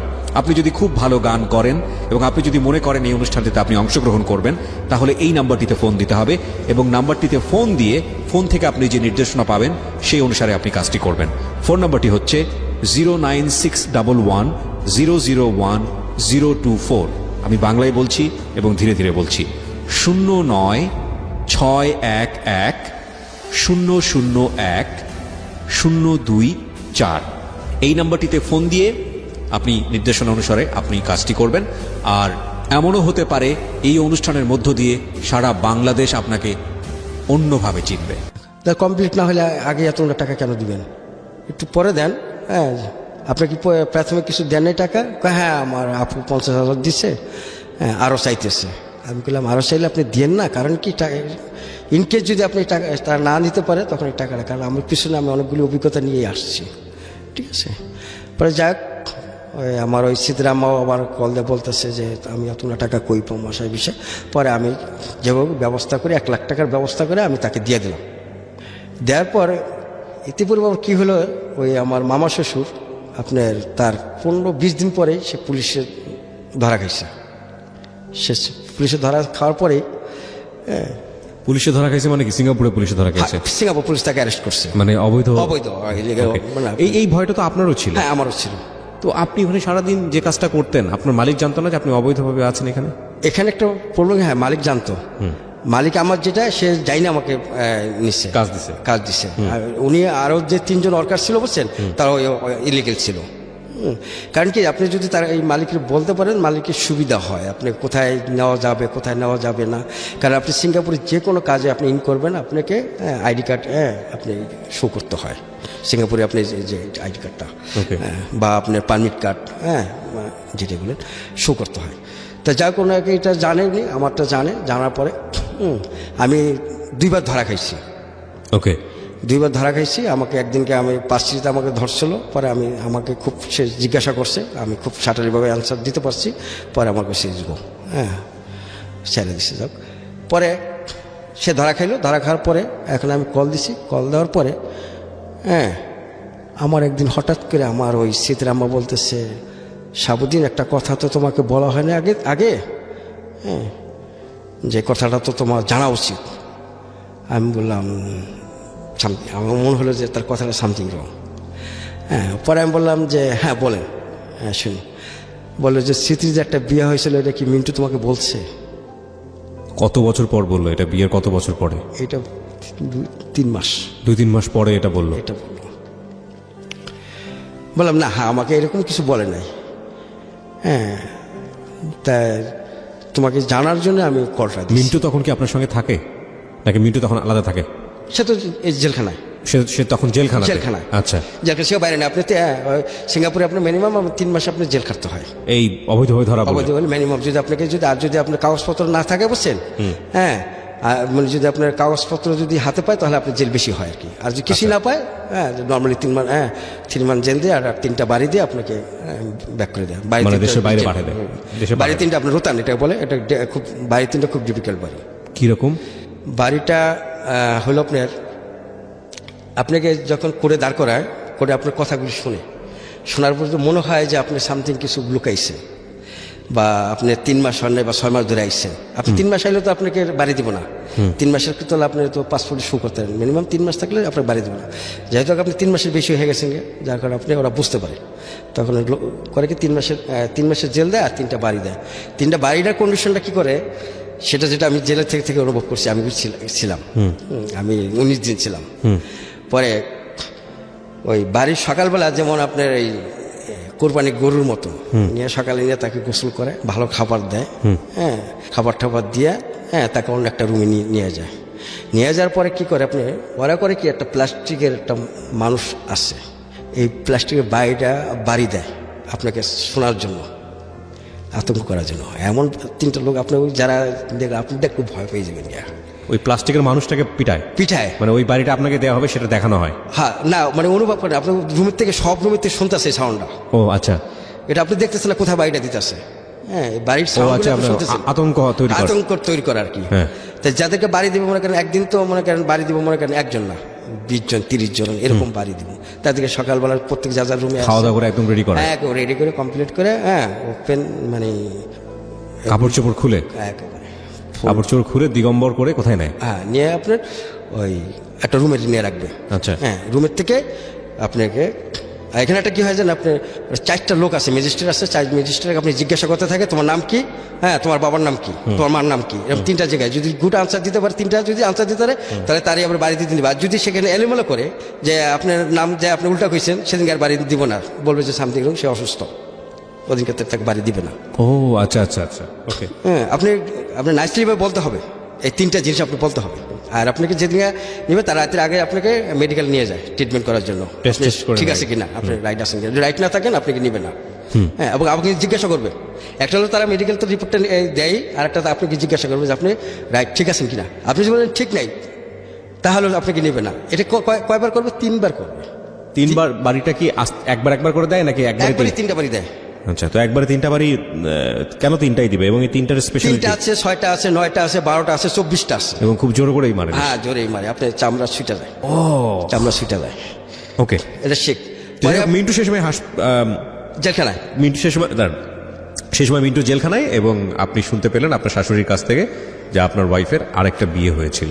জি, তারপর পরে হ্যাঁ, তা আমি বললাম যে না, আমি তো এটা শুনি নাই, আর এটা কখনো বলেনও নাই, বা বিয়ের আগেও তো কেউ বলে নাই। ইজ ওকে, যদি বিয়ে হয়ে থাকে হারাবার কিছুই নেই, তার আমারও কিছু হারাবার নাই। হ্যাঁ, যেহেতু বিয়ে হয়ে আপনি এটা মেনে নিলেন সর্বমনে? না, এটা ওকে, কারণ একটা মেয়ে তো বিয়ে হইলে তো সব কিছু হারাই যায় না। বোঝার কারণে যখন বিয়ে হইলাম কি করবো, আমি সংসারটাকে নষ্ট করে দেবো না, আমি সংসারটা রাখলাম। আমি বলছি ঠিক আছে, হ্যাঁ এটা নিয়ে আপনি টেনশন করেন না। হ্যাঁ, যদি আপনি বলে যদি না থাকেন ইজ ওকে, হ্যাঁ আজ এখনও বলে থাকছেন এটা ওকে, থ্যাংক ইউ। এর প্রতি এই আমার মিন্টু ভাই জেলখানাতে বাইরেবে 15 দিন পরে সে আমার কল দিল, বলে যে শাহাবুদ্দিন আমার টিকিট দাও। টিকিট না দিলে আপনি আবার তার অপেক্ষা করতে হবে টিকিটের জন্য, কারণ ওখানে অনুদান আছে, এনজিও আছে, ওরা অনুদান দেয়, টিকিট দেয় আর কি, যারা গরিব মানুষ, যারা ওভারস্টে থাকে, যারা যাইতে পারেন টিকিট কেটে, তাদের জন্য এটা করে। পরে এসে আমি টিকিট কেটে দিলাম। টিকিট কেটে দেওয়ার পরে চলে যাওয়ার পরে ওনার জন্য কিছু মার্কেটিং করলাম, ওনার জন্য একটা ঘড়ি কিনলাম, হ্যাঁ স্মৃতির জন্য কিছু কাপড় চোপড় কিনলাম, আমার ওই স্মৃতির আমার জন্য কিছু কাপড় চোপড়, স্মৃতির দাদির জন্য কিছু কাপড় চোপড় কিনলাম, মানে টুকটাক মোটামুটি একটা লাকেজ কমপ্লিট করলাম। কমপ্লিট করে পরে আমি তাকে ইমিগ্রেশন আর টিকিটটা দিয়ে আসলাম। উনি জাস্ট চলে গেছে, চলে যাওয়ার পরে আর টেলিফোন তাদের পাচ্ছি না। এটা কি মানে আপনার ওখান থেকে বের হওয়ার পর এরকম ঘটনা ঘটেছে, নাকি মিন্টু সাহেব বাসায় পৌঁছানোর পরে? এটা মিন্টু বাসার পৌঁছানোর পরে, বাড়িতে আসার পরে? হ্যাঁ, সবার যোগাযোগ। আর আমি যে ওই যে এটার যে একটা এইচবি মোবাইল দিয়েছিলাম, তখন এইচবি মোবাইল অনেক এক্সপেন্সিভ, আমি সেই মোবাইলটা তাকে দিছি। দেওয়ার পরে এখন কোনো যোগাযোগ নেই। আমি কেন এই দামি জিনিসগুলি দিলাম জানেন, সে আমার স্ত্রী, আমার একটা অংশ, এই কারণে আমি কখনো কোনো যে দামি জিনিস ব্যবহার করতাম আমি আমার ওয়াইফ ওকে দিতাম। হ্যাঁ, যাক সে তো আমার স্ত্রী, আতস তার কেউ না। পরে দিলাম মতো, এরপর আর যোগাযোগ পাইতেছি না, টেলিফোন করতেছে। আমি আমার বোনের কল দিলাম, রুনের কল দিলাম, হ্যাঁ রুনু দেখতো যে স্মৃতির নাম্বার বন্ধ পাচ্ছি, আর আমার নাম্বার বন্ধ পাচ্ছি। এখানে আরেকটা জিনিস হলো কি, যে মা আর ওই স্মৃতি আর তার দাদি থাকে এক জায়গায়, আর মা থাকে আর এক জায়গায়। আচ্ছা, হ্যাঁ দুজনে দুই জায়গায় থাকে। একজন থাকে হলো আপনার চৌধুরীপাড়া বলছেন, আর একজন থাকে হলো আপনার রামপুরা। পরে এখন নাম্বার পাই না, পরে ও চেষ্টা করলো, যোগাযোগ করলো। পরে আমি বললাম একটা কাজ কর, তুই একটু যা তো বাসায়। পরে বাসায় গেল, বাসায় যাই দেখি যে স্মৃতি শুয়ে আছে। সে বলতেছে আমি অসুস্থ হয়েছি, মোবাইল বন্ধ রাখছি এসে। পরে আসলে মোবাইল বন্ধ নেই, ঠিক আছে। সে সিমটা চেঞ্জ করছে আর কি। পরে আমি বলছি তোমার আম্মুর মোবাইল তো বন্ধ। আমি তো জানি না, কত চলো তোমার আম্মুর কাছে। যাও বাবা, আমি ডাকবো তোমাকে, 1 ঘন্টা করে ডাকবো। এই সময় তোমাকে রাখা যাবে না এখানে। তোমাকে আমি ডেকে যখন তোমার পার্টটা আসবে, যখন তুমি কথা বলবে তখন তোমাকে ডাকবো। তাই না? না, তোমার এখন থাকলে আমাদের ডিস্টার্ব হয় বাবা। না না, কিন্তু গল্পের মাঝখানে তোমাকে রাখাই যাবে না।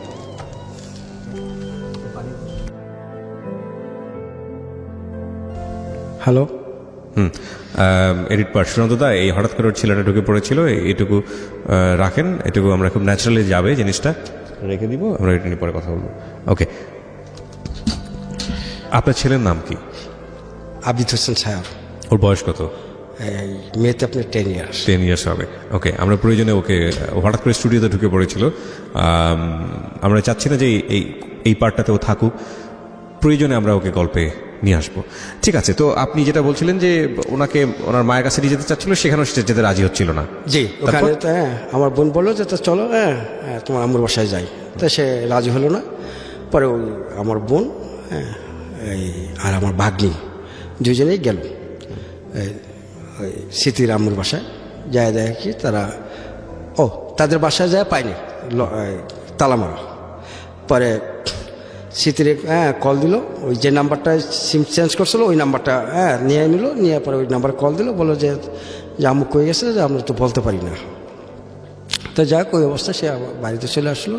চলে আসে পরে আমার একটা টেন্ট বাসা লাইন ছিল আর কি, ঠিক আছে। ওটা আমার কল দিল, কল দেওয়ার পরে বললো যে ভাই তো স্মৃতির পাইলাম, স্মৃতি বলতেছে অসুস্থ, আর এই সিম চেঞ্জ করছে, এই যে এটা নাম্বারটা দিল, আর তার মার বাসায় গেল, সেই নাম্বারটা সে পায় নাই। এই মেসেজটা আমাকে দিল, দেওয়ার পরে আমি ঠিক আছে রাখ, আমি দেখি নাম কলতে। পরে আমি ব্যাক করলাম, ওই নাম্বারে কল দিলাম, কল দেওয়ার পরে মোবাইল বন্ধ। Very interesting. এইখানে আমার কাছে 2-3টা থট গ্রো করছে আমার চিন্তায়। একটা হচ্ছে যেটা যে যদি এটা একটা ট্র্যাপ হয়ে থাকে যে বিদেশি একটা ছেলেকে বিয়ে করে তার কাছ থেকে অর্থ সম্পদ হাতিয়ে নিয়ে সম্পর্কটাকে অফ করে দেয়া, নাকি অন্য কোনো কিছু। যদি এটাই হয়ে থাকে তাহলে দেখুন, মা আবার চেঁচে গিয়ে মেয়ের কথা বলছে যে তার আগে একটা বিয়ে হয়েছিল, মানে সম্পর্কের মধ্যে একটা ছেদ চাচ্ছে কিনা, সেটা তো সে আগেই করতে পারতো, কেন সেটা বিয়ের পরে করছে, সেটা একটা ব্যাপার। আবার সেখানে যখন হচ্ছে না তখন আবার ফোন বন্ধ রাখছে, মানে সামথিং ইজ ভেরি রং। মানে এখানে একটা কেন একটা বিগ কোয়েশ্চেন মার্ক নিয়ে আছে। তবে সেই কেনার উত্তরটা আমরা খুঁজবো ঠিক রাত 12টায় ফিরে এসে। আপনারা শুনছেন জীবন গল্প। 40 বছরের সোহান আজকে তার নিজের জীবন গল্প নিয়ে এখানে আছে, সঙ্গে তার ছেলেও আছে। তবে ছেলেকে আমরা স্টুডিওর বাইরে রেখেছি, প্রয়োজনে আমরা তাকে এখানে হাজির করব। ওকে, একটা টেনশন, যেখানে কিছু সামথিং রং, কিছুটা হইতেছে মনে হইতেছে আর কি। যেহেতু পরে আসে আমি, এর ভিতরে মিন্টু দেশে চলে গেছে, তার সাথে কিন্তু আমার যোগাযোগ হয়নি আর। পরে হঠাৎ করে একদিনকে আমি 2-3 দিন পরে ট্রাই করি, প্রতিদিন ট্রাই করি, কিন্তু 2-3 দিন পরে এই মোবাইলটা অন রাখছে বলতে পরে আমি কল করলাম। আমি বললাম যে কী ব্যাপার, তোমার মোবাইল সিম চেঞ্জ করছো কেন? কয় না ওই সিমটা হারিয়ে গেছে, তো মোবাইল হারিয়ে গেছিলো এই কারণে। আমি কি মোবাইল হারিয়ে গেছে, মোবাইল কি তোমার কাছে নাই? কয় না আমার কাছে নাই। মোবাইল কীভাবে হারাইলো? তুই মোবাইল কিনছো? কয় না আমি ছোটো ভাইটা ইউজ করতেছি। পরপরই আমি যখন আমার বোনের সাথে কথা হলো, তখন আমি জানলাম যে মোবাইলটা সে আসে। যাই হোক, মোবাইলটা এসে নাই, বলো যে ব্যাপার। আমি কি তাহলে তুমি মোবাইল এত বন্ধ করছো, সিম চেঞ্জ করছো আমাকে, সিম চেঞ্জ করে আমার তুমি দিলাও না, কোনো যোগাযোগ রাখছো না। আম্মুর মোবাইলে কল দিই, সে মোবাইল বন্ধ। কী হয়েছে বলো তো একটু বিষয়? না কিছুই হয় নাই। না কিছু তো হয়েছে, তাহলে তুমি মোবাইল কেন সিম চেঞ্জ করবা? আম্মু কেন তোমার সম্পর্কে এই কথাটা বললো? কয় না এটা তো তাদের ভুল মনে ছিল না, ওই সময় তারা বলতে পারে নাই। আমি এটা কোনো একটা কথা হলো যে বলতে পারে নাই? এটা তো একটা কথা না। আচ্ছা ওইটা তুমি বাদ দাও, ওটা নিয়ে তো আমি মোটেই টেনশন না। তুমি যে মোবাইল ধরতেছো না, এটা বলো কী কারণে ধরতেছো না? আমার বাসা থেকে কোনো তোমাকে খারাপ কিছু বলছে? আমার বাসা থেকে কোনো খারাপ বিহেভ করছে কিনা আমার একটু বলো প্লিজ। যদি বলে থাকো আমি এখন এটা দেখতেছি বা কোনো কিছু হয়েছে কিনা বলো। আমার বোনে কিছু বলছে, আমার আম্মু কিছু বলছে, না না কিচ্ছু বলেনি। তো না বলে তুমি মোবাইল সিম আমাকে না জিজ্ঞাসা চেঞ্জ করছো, আচ্ছা চেঞ্জ করছো, তোমার মোবাইল হারিয়ে গেছে, মোবাইল নাম্বার দিলে তো পারে, হ্যাঁ পারে রাইট। হ্যাঁ সে কথার ভিতরে তার ভিতরে কেমন একটা মানে জড়বল পাওয়া গেছে, হ্যাঁ জড়তা পাওয়া যায়। পরে এসে আমি করলাম যে আচ্ছা ঠিক আছে তুমি রাখো, আমি তোমার পরবর্তী কল দেবো মানে আচ্ছা দিও। তা আমি বেশিরভাগই আপনি ওই 10টার সময় বা 8টার সময় কল দিতাম, তো ঘন্টাখানি কথা বলতাম। পরে মোবাইল ওদিন ঠিকই তার খোলা ছিল, 12টার সময় কল দিছি বাংলাদেশ টাইম, মোবাইল ধরছে। ধরার পরে তা আমি বললাম যে আচ্ছা স্মৃতি বলো তো সমস্যাগুলি কী হয়েছে, আমাকে সত্যি করে বলো। হ্যাঁ তুমি কেন সিমটা চেঞ্জ করছো আর কেন আমার সাথে যোগাযোগ করতেছো না আর কেন আমার সাথে কথা বলতে চাচ্ছ না? আগে যে মুভমেন্টটা ছিল তোমার আমার সাথে কথা বলা, তোমার যে স্পিডটা ছিল সেটা তো আজকে নাই, যেটা বুঝতে পারছি। হ্যাঁ কোনো কোথাও ঘাটতি আছে, নিশ্চয়ই আমার ফ্যামিলিতে তোমার কিছু বলছে, নাহলে তো তুমি এমন হওয়ার কথা না, এরকম মেয়ে তুমি না। জাস্ট এই কথাগুলি বলার পরে আমি রাইখে দিলাম। সকাল 4:30 বাজে আমাকে তার দাদি কল দিছে, হ্যাঁ বলছে স্মৃতি কী বলছো? সে অনেকগুলি ওষুধ খাইছে, হ্যাঁ সে এখন একটা হসপিটাল আছে, সে হসপিটালে তারা নিয়ে গেছে। ওখানে ওদের একটা পরিচিত ছিল, ওদের দুঃসম্পর্ক, আর মামা ডাকতো আর আমার শাশুড়ি ভাই ডাকতো। তো উনি আমার কল দিচ্ছে, উনি আমার কলে খুব অকর্ত ভাষায় গালাগালি করে আমাকে বলতেছে পেয়াদব টেয়াদব ইত্যাদি ইত্যাদি বুঝলা। হ্যাঁ তোমার সাহস হলে তো এই সমস্ত করার, এই মেয়েটা বিষ খেয়েছে, অসহায় একটা মেয়ে এসে। তাই আমি বললাম যে আমি তাকে কিছুই বলিনি, যদি আপনারা ভয়েস রেকর্ডটা চেক করতে পারেন, হ্যাঁ আর যদি আপনি সিঙ্গাপুর থেকে ভয়েস রেকর্ডটা সাধারণত হ্যাঁ পুলিশের ছাড়া দেয় না তারা, তারপর আমি চেষ্টা করব। আমি কি বলছি আপনি ভয়েস রেকর্ডটা শুনেন। হ্যাঁ যাক আমি বলি যে আপনি কাজ করেন, আপনি তো হসপিটালে আসেন, হ্যাঁ হসপিটালে আসে, আপনি যা লাগে ব্যবস্থা করেন, হ্যাঁ আর টাকা যা আছে আমি বলে দিচ্ছি, ঠিক আছে আমার বোনের কথা। মানে বিষ যে খেয়েছে ওইখানে আপনি বলতেছেন যে ট্রিটমেন্ট করার জন্য নিয়ে যাওয়ার? হ্যাঁ যাক বিষ মানে যে ওষুধ খেয়েছে, অনেকগুলি ঘুমের ট্যাবলেট খেয়েছে আর কি। এটা কি আসলে খেয়েছিল নাকি নাটক?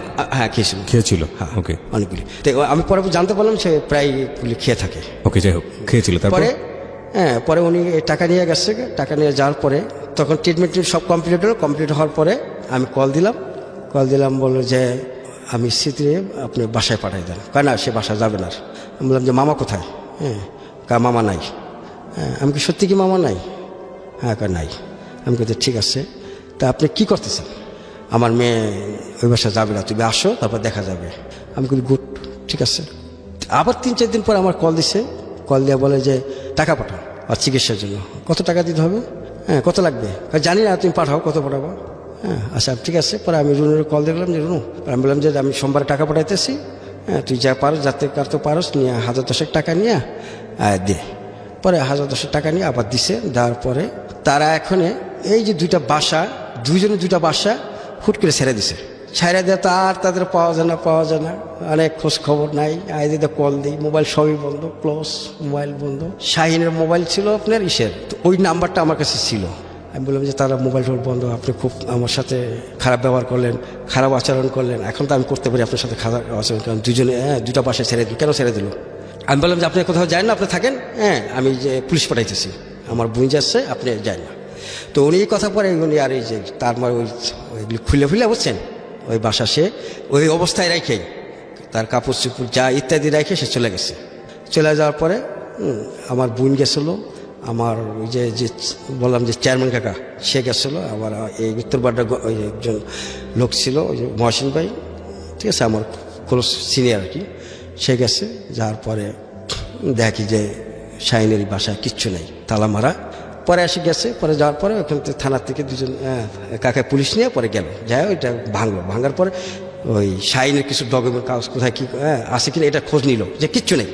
পরে যাক এটা হলো না। পরে আমি তো ট্রাই করতেছি, কে জানে তারা আমার কাকারে কল দিয়ে বললো যে শাহিনে অমুক জায়গায় আসছে। পরে আসছে বলতো, পরে দূরে গেল, যাই দেখলো যে নাই, সে নাই। যাওয়ার মানে সবাই পলাতক? হ্যাঁ সবাই পলাতক, আর সে পাওয়া গেল না। যাওয়ার পরে শেষ পর্যন্ত কী করলো, তারা বাসা দুজন জিজ্ঞেস চেঞ্জ করার পরে ঠিক এই ফোন দুইটা আবার ওপেন হয়েছে। কতদিন পরে? এটা প্রায় 1 বছর পরে। 1 বছর পরে? হ্যাঁ। তারপরে আপনি কত টাকা পয়সা খরচ করেছেন আপনার এই ওয়াইফের পেছনে? এখানে আপনি প্রায় নিয়ার আপনার 6 লাখ টাকা। 6 লাখ টাকার মতো আপনি জিনিসপত্র তাকে দিয়েছিলেন? জি আমি 6 লাখ টাকা তাকে দিয়েছি। আমি জীবনে পঙ্গু হয়ে গেছি এই জায়গাটা একটা। তো খুঁজলো আপনি তো 1 বছর পরে আপনার ফোন ওপেন হলো, তারপর? হ্যাঁ, পরে যখন ফোন ওপেনের মতন পরে এসে আমি বললাম যে আপনারা এই এতদিন কী ব্যাপার বাসা বসে সাইরা চলে আসছিলেন, যে ওখানে মানুষ ঝামেলা করতেছিল, কিসের মানুষ ঝামেলা করতেছিল? হ্যাঁ, যা বললো যে বাড়িওয়ালা এসে ঝামেলা করতেছিল। আমি তার কথা জড়তা খুঁজে পাই না, পাওয়ার পরে আমি বললাম যে ঠিক আছে, আপনার যেহেতু সংসার। তো ঝামেলা করতে তো 1 বছর ফোন কেন বন্ধ থাকবে? হ্যাঁ, সেটাই। আর ফোন বন্ধ থাকলে তো আপনাকে জানাই করতে পারে। জি, এটা কোনো বিষয় নেই, আর কোনো বললাম লজিক যে- নাই, হ্যাঁ। হ্যাঁ, আমি বললাম যে আপনার যে শাহিন উনি কোথায় আছে? হ্যাঁ, কারণ ওনার সাথে আমার যোগাযোগ নাই। আমি কেন থাকবেন, আপনি সব সময় আমার বোনের যতবার বাসায় গেছে আপনাকে ওই বাসা দেখছে, আপনাকে আমার মা গেছে যতবার দেখছে, জিজ্ঞাসা করছি যে কে, আপনি বলছেন ভাই। হ্যাঁ, কী কারণে সে দিনের পর দিন আপনার বাসায় ছিল, হ্যাঁ সেটা আমার ফ্যামিলির কাছে আমি ভালোভাবে জানি। এখন কী কারণ ছিল সেটা আপনি ভালো করে জানেন। এখন আপনি বলেন শাহিনের নাম্বারটা দেন। পরে উনি শাহিনের নাম্বারটা দিল, ওই কাকার কাছে শাহিনের নাম্বারটা দিল। দেওয়ার পরে কাকা করলো কি, কিছু লোকজন নিয়ে পরে তার বাসায় গেল। বলছে ঠিক আছে, আপনার যেহেতু এখানে একটা সমস্যা তৈরি হয়েছে, যে এটা আপনাদের মনে হয় একটা খারাপ উদ্দেশ্য ছিল, হ্যাঁ এই কারণে আপনি আমার ভাইস্তার টাকা পয়সা নষ্ট করছেন, এটা উদ্দেশ্য আমরা বুঝে ফেলাইছি, আপনি বসেন, বসে এটা একটা সেটেল করে ফেলাই আমরা, আপনাদের কিচ্ছু করতে হবে না। এটা কে বলছে?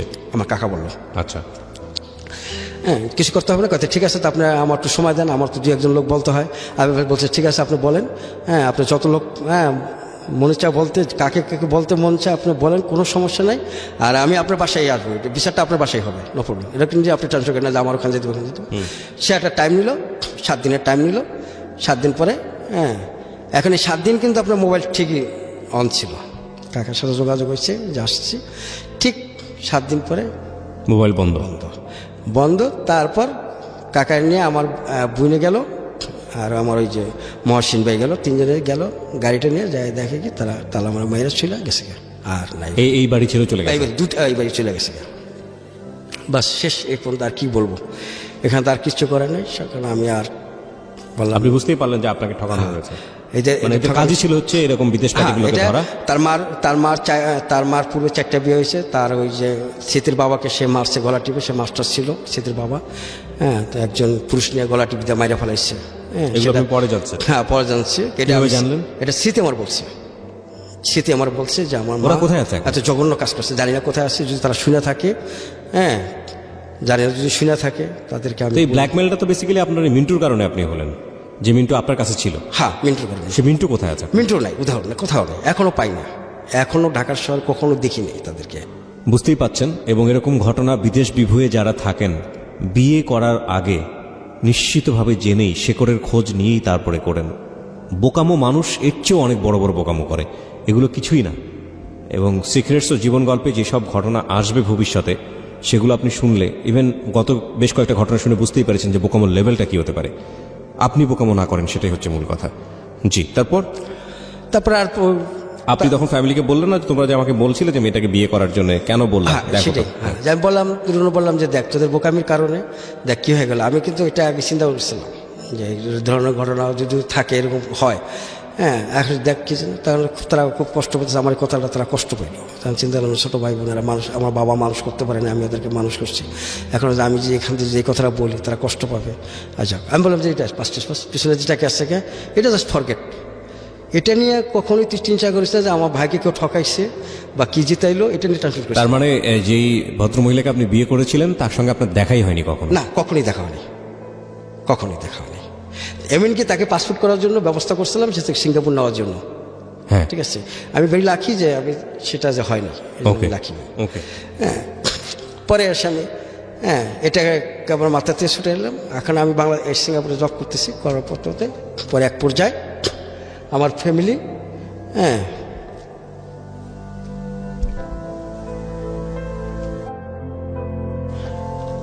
পরে ভাই বোনকে বুঝালাম যে বিষয়টা নেওয়ার দরকার নেই, যাওয়া হওয়ার কম হয়ে গেছে, পাস। আর তোমরা এটা নিয়ে কখনোই টেনশন করো না, আর কখনোই কোনো তাদেরকে টেলিফোন করার চেষ্টা করো না। যদি তারা অন করে থাকুক, তাদের উদ্দেশ্য ছিল এটা করার, তারা এটা করে গেছে, এটা আমরা চেষ্টা করলেও পারবো না কিছু করতে। এটাকে বোনেকে বুঝাই দিলাম, ভাই, মাকেও বুঝাইলাম, বাস গেল করতে আমি সিঙ্গাপুরে জব করতেছি। এখন আমার বাড়ি থেকে পেশা দিয়েছে, তুমি চলে আসো এখানে। আবার আমার বোনের বিয়ার জন্য বিভিন্ন জায়গার থেকে লোক আসছে দেখার জন্য, ঠিক আছে, বোনকে বিয়া দিতে হবে, আবার আমারও আমারও তারা বিয়া করাইবে, এটা একটা প্ল্যান তাদের।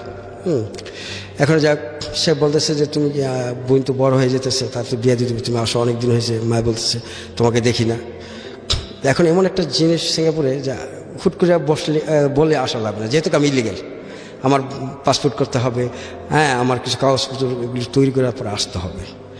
তো যাক, ওখানে ওদিকে আমার ছোটো 2 ভাইও, ওই সৎ ভাই একজন জসিম আর রহিম আমার নিজের ভাই, তারা খুব প্রেশার দিতেছে যে তুমি ভাই আপনি যান, চলে যান, আর থাকার দরকার নেই, আমরা আসছি ওখানে, আপনি মারাত্মক অনেক কিছু করছেন, এখন আর স্টপ করেন, এখন আপনি যান, এখানে যায় দেশে যান, তারপর বাকি ঠিক করুন।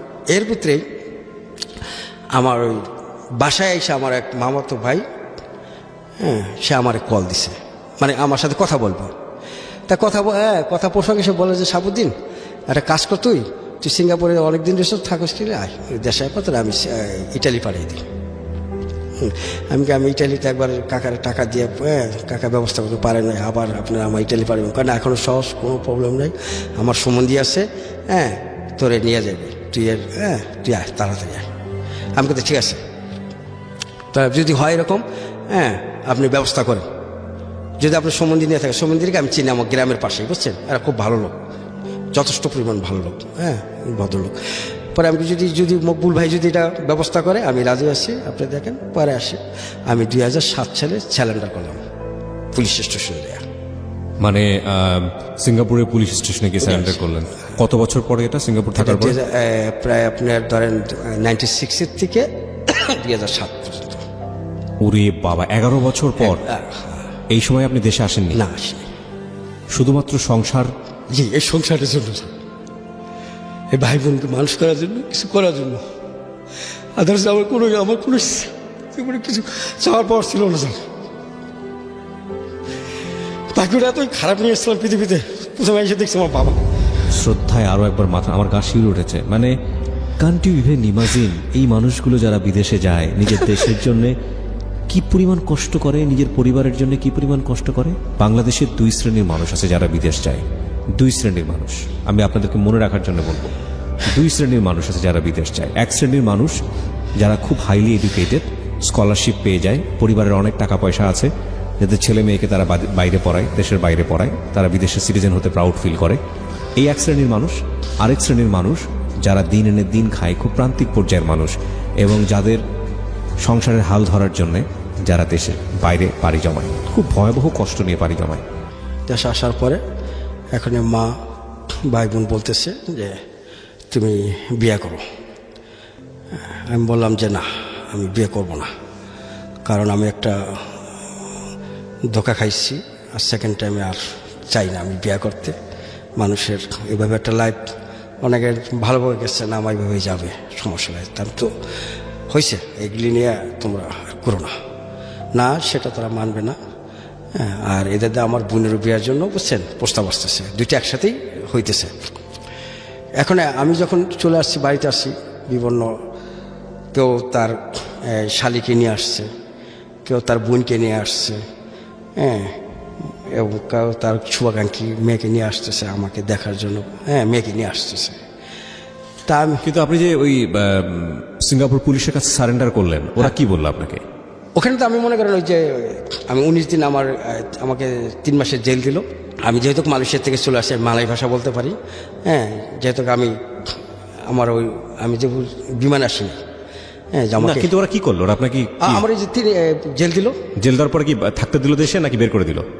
আমাকে যে পরে আমার ছোট ভাই টিকিট দিল, পরে আমি চলে আসলাম। মানে আপনি সিঙ্গাপুর থেকে একবারই চলে আসছেন? হ্যাঁ, একবারই চলে আসি, আর আমি এখানে থাকলাম না। আচ্ছা, ঠিক আছে, যেহেতু আমি স্যালেন্ডার করছি। ওকে, ঠিক আছে। হ্যাঁ, ওখানে আমার লাইফ ব্যান করে দিছে যে আমি কখনোই সিঙ্গাপুর ইন করতে পারবো না, আর জীবনে কখনোই পারবেন না, এবং বৈধভাবে আর কখনো পারবেন না। না? বৈধ কোনোভাবে না। যদি আপনি যাইতে হয় তাহলে আমাকে ইমিগ্রেশন আগে নিতে হবে, লেটার দিতে হবে। আচ্ছা, ঠিক আছে। যদি তারা অনুমতি দেয় তাহলে আমাকে করতে হবে। তা আমার 3 মাসের জেল দিল, তো আমার আচরণ দেখে তারা আমাকে 19 দিন রাখলো আর কি। বলে যে ভাইয়া তুমি চলে যেতে পারো, দেখো। পরে আমি চলে আসলাম। আসার পরে এভাবে মেয়েরা আসতেছে। পরে আমি দেশে গেলাম মেয়ে দেখতে, বিভিন্ন জায়গায় দেখতেছি মেয়ে। এর মধ্যে আমার ওই যে আমি যে বাড়িতে ভাড়া থাকি, ঠিক আছে। আর তার পাশে তাজ আকবর নামে আর কি ওই কাকা, আমরা কাকা বলে ডাকি আর কি। তো আমার বোনের সাথে দেখা, তা বলতেছে যে তোমরা তো তোমার ভাইজেনে তো কত মেয়ে দেখতেছো, তা আমার কাছে একটা মেয়ে আছে, কি তোমরা দেখবা? একটা প্রবলেম যখন আমার ভিতরে হয়ে পড়ছে, হ্যাঁ আমি সেকেন্ড প্রবলেমে যাইতেছি না। আমি বলছি একটা মেয়ে চাই, যদি সে চায় কিছু দিতে চায়, আমি সেখানে বিয়ে করব না, কোনো জিনিস আমাকে যাতে না দেয়। পরে এসে সে বলছে হ্যাঁ বাবা আমি এটাই একটা মেয়ে দিতে পারবো। পরে আমি বললাম যে মেয়ে কি করে? মেয়ে তো লেখাপড়া করছে কোন পর্যন্ত, ইন্টারমিডিয়েট। কাকা আমাকে মাফ করতে পারেন, আপনি তো জানেন আমার সার্টিফিকেট নাই, তা আপনি ইন্টারমিডিয়েট একটা মেয়ে আমার গলায় ঝুলাই দিবেন, এটা পসিবল? আপনি লেখাপড়াতে কী করবেন? আপনি লেখাপড়া করে যেটা মানুষ না করছে, আপনি তার চেয়ে অনেক অনেক অনেক গুণ বেশি করছেন, যেটা লেখাপড়া মানুষ করে না। তুমি কি আপনার বাড়িতে ঘর বাড়ি কিছু করেছেন? ঘর বাড়ি তুলেছেন কিছু? না সেটাও করেননি আপনি? না না, এটা করি নাই। ভাই বোনদের মানুষ করেছেন? জি ওকে। হ্যাঁ করি নাই। এখানে একটা এই বলে যাই মাঝখানে আরেকটা জিনিস হয়েছে কি, সেটা হলো এই জিনিসটা আমি ভুলে গেছি। আমি সিঙ্গাপুর থাকতে আমি 25,000 টাকা করে প্রতি মাসে ওই যে মালয়েশিয়া যে ছিল আমার এই যে আলী আঙ্কেল, বুঝছেন, তার অ্যাকাউন্টে আমি জমা রাখছিলাম, সেখানে নিয়ে দেয়। এটা তো বিগ একটা কথাই বলে। হ্যাঁ বলেন কত?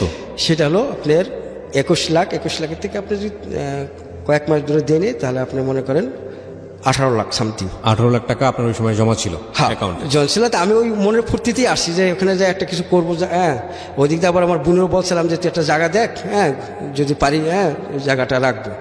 তো ওটা জায়গা দেখার জন্য চেষ্টা করছিল। সেটা কি হলো, আমি সিঙ্গাপুর যখন আসলাম, আমি তখন মোবাইলটা কল দিলাম, মোবাইলটা ঠিকই ধরছে এই আন্টি আলী আঙ্কেল, খুব একটা ভালো লোক। আমি ওনার বাসায় গেলাম, উনি যাই দেখি যে তারা 3 সদস্য অ্যাক্সিডেন্টে মারা গেছে, তার মেয়ে জামাই আর আলী আঙ্কেল। সে টাকা আমি আর চাওয়ার, আমি খুব মানে ওখানে আমি পড়ে গেছি এই অবস্থা, যে আমার যা ছিল, যে আমি ভাই বোন কাউকে বলি নেই, এই প্রথম আজ বললাম।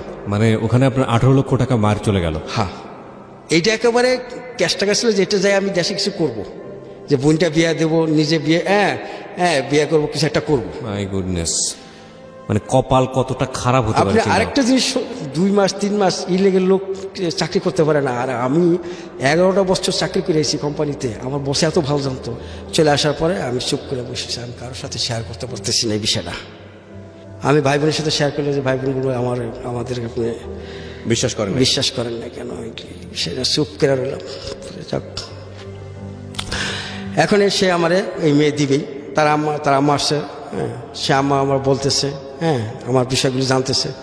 আমি বললাম যে দেখেন, একটা মেয়ে 3টা জিনিস চায়, একটা হলো সুদর্শন একটা পুরুষ, যদি সেটা না থাকে তাহলে শিক্ষা, শিক্ষিত শিক্ষা, আর সেটাও যদি না থাকে সেটা তো অর্থ। 3টা একটা জিনিসও আমার নাই। সেই ক্ষেত্রে আপনি এই মেয়েটা আমার কাছে দিয়ে আপনি কি করবেন? আপনি হয়তো বলেন না, কিন্তু কাকা বলতেছে। তারপরে তারা দিবে যে না তুমি ভালো ছেলে, লেখাপড়া দেখি, লেখাপড়ার মতন যদি মানসিকতা তোমার ভিতরে আসে, যদি থাকে, তাহলে আমার সমস্যা নাকি, এই ওকে। আমি বললাম ঠিক আছে, তা আমি আপনার মেয়ের সাথে কথা বলবো। পরে আমি বললাম তোমার নাম কি? তা বলে যে রিমি। আমার নাম সোহান। আমার সাথে যে তোমাকে বিয়ে দিতে চাইতেছে, এটা কি তুমি জানো? হ্যাঁ। কেন চাচ্ছে? আমার কি আছে না আছে তুমি কি জানো? হ্যাঁ জানি। কি নাই?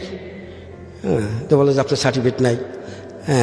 জীবনে মানুষের লাইফ কিন্তু একবার ভুল যদি করে ফেলায়, সে ভুল আর সংশোধন জীবনে হবে না।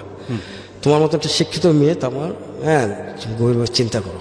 আমাকে যদি তোমার গ্রহণ করার আগে তুমি অনেকগুলি চিন্তা করো। 3 মাসের পর তারা ফাইনাল বললো, হ্যাঁ ফাইনাল জুলাইতে তার কনফার্ম হয়ে গেল। ঠিক আছে, কনফার্ম পরে না আমার আগস্টে 22 তারিখে বিয়ে হলো। ওনার সাথে আমি বললাম তুমি আসবে, আমার তো কোনো ফার্নিচার আমি কিছু কিনি নাই, কারণ আমার উদ্দেশ্য ছিল আমার বউ যেটা পছন্দ করবে সেভাবে আমি এগুলি তৈরি করব। এখন তুমি আমাকে বলো তোমার কী ডিজাইনের খাট দরকার, কী যেন তোমার তিলাম দরকার, কী ধরনের তোমার আলমারি দরকার, কী ধরনের তোমার ড্রেসিং টেবিল দরকার, তুমি আমাকে বিস্তারিত বলো। আর যদি তুমি আসতে পারো, সমস্যা নেই। তা বললেন আমার আশা লাগবে না, আপনি পছন্দ করে আপনি করেন, আমার পক্ষে তো কোনো সমস্যা নেই। বাইশে খুব যে ঝাঁকানাকা করে বিয়ে করলাম। সে আমার বললো যে তোমাকে আমি কিসে করে বিয়ে করবো, গাড়ি না ঘোড়ার গাড়ি, বলো তুমি সংকোচ করো না। সে বললো যে আমি ঘোড়ার গাড়ি, ওকে আমি ঘোড়ার গাড়ি। আমি যে তাড়াতাড়ি আমার বোনের জামার সাথে যে ঘোড়ার গাড়ি ঠিক করলাম। হ্যাঁ, শাহবাগ যে আমি ফুলের অর্ডার দিলাম, আমাদের বিয়ে হয়ে গেলে আমি আমাদের সংসার জাস্ট ভালো চলতেছে। 2008 সালে আমার দুজনের সময় আমার বাচ্চা ডেলিভারি। সেখানে আমার একটা বড় কষ্ট। ও তখন আপনি যান যেতে পারেননি? না, আমি ইটালিতে যাওয়ার কথা ছিল, আপনি যেতে পারেননি। ইটালি যাইতে পারেন, ওটা আমার বাটপারি করছে। 14 লাখ টাকা আমাকে ধ্বংস করে দিয়েছে ওরা। তো কি হয়েছে আপনার? ওই টাকাটা কি আমি করছেন? প্রথম 4 লাখ টাকা দিয়েছিলাম ইটালি জমা দেওয়ার জন্য, বিয়ের আগে আর কি। আচ্ছা, তো বিয়ের আগে 4 লাখ টাকা জমা দেওয়ার পরে তখন তো আমি বিয়ে করলাম। হ্যাঁ, বিয়ে করার পরে আর ওরা খালি শুধু ঘুরাইতেছে। এর ভিতরে আমার বিয়ে হয়ে গেল, এটা বেশি একটা টাইম না। বিয়ে হওয়ার পরে চলতেছে তখন 2008 সালে। এই 1 বছরতে আমার কাগজপত্র কিচ্ছু না, ওরা খালি আজ বলে কাইল বলে এইভাবে বলতেছে। পরে আর দিতেছে না। যাক, এই বাচ্চা বড় হইতে পরে আমি এই বিদেশ যাওয়ার জন্য কোনো জব করতে পারতেছি না, কোথাও করতেছি না। এইভাবে আমি আমার ওই বোনটা বিয়ে দিছে। আমার প্রতি মাসে মান্থলি আপনার 50 থেকে 60 হাজার চলে যাচ্ছে। এখানে আমার ছোটো ভাই আমার কিছুটা যোগান দিতেছে। আর এদের আমি 2 বছর ওয়েট করতে যাই আমার অনেক, আপনি চিন্তা করেন 2 বছর যদি আমি বেকার থাকি, আমার প্রতি মাসে 60 হাজার টাকা চলে গেছে। পরে এসে আমি এখনও তো প্রায় তো হয় না। পরে এসে আমার এক মহল্লায় দুঃসম্পর্কে মামা হয়, বলো যে তুমি লিভে যাও, যে তোমার কন্ডিশন তো ভালো না। পরে এসে আমি কী করলাম, এর ভিতরে ইটালিতে, ঠিক আছে, ওরা একটা ভুয়াটা কাগজ আমার জন্য কমপ্লিট করলো যে তোমার কাগজ কমপ্লিট হয়ে গেছে, তুমি টাকা জোগাড় ব্যবস্থা করে নিয়ে আসো। তা আমি তার তো 4 লাখ টাকা দিয়েছি, ঠিক আছে। এখন আমার শাশুড়ি, আমি শ্বশুরবাড়ি গেছি, যার পর বলতেছে যে তোমার কি কাগজপত্র? হ্যাঁ, আমি কাগজপত্র হয়ে গেছে, টাকা পয়সা তো তোমার ঠিকঠাক। আমি বলছি টাকা পয়সা তো কিছু লাগবে আপনার তো, আর কিছু দরকার আছে। তো বলছি কত টাকা তোমার লাগতে পারে? আমি বললাম তো লাগবে আমার 14 লাখ, দেওয়া হয়েছে মতো 4 লাখ, তার বাকি টাকা কই? আমি দেখি ছোটো ভাইয়ের সাথে আলাপ করি, ছোটো 2 ভাই থাকে, দেখা যাক কী করা যায়, সমস্যা হইব না। পরে যাক, শেষ পর্যন্ত টাকা হইতে পরে 1 লাখ 2 টাকার সমস্যা পড়ার পরে আমার শাশুড়ি করলো কি, তার গলার হার আর আমার ওই আমার খালা শাশুড়ি, তার গলার হার কিছু স্বর্ণ, মানে ওই স্বর্ণগুলি দিয়ে তারা বন্ধক এক জায়গায় রাখে আমার 45 হাজার টাকার, ধরেন 50 হাজার টাকা আমাকে দিছে। এটা আমি চাইনি, তারা শেষে আমার দিছে যে যাতে সে যা হোক, এই টাকা যাতে থামানো হয়। যাক, নেওয়ার পরে এর পথে এই কাগজ ভুয়া। পরে আমি বললাম যে আমাকে এই অ্যাম্বাসি করান, তারা অ্যাম্বাসি করাতে পারছে না। এই ধরেতে আমার এই 2 বছর পার হয়ে গেল। পরে এই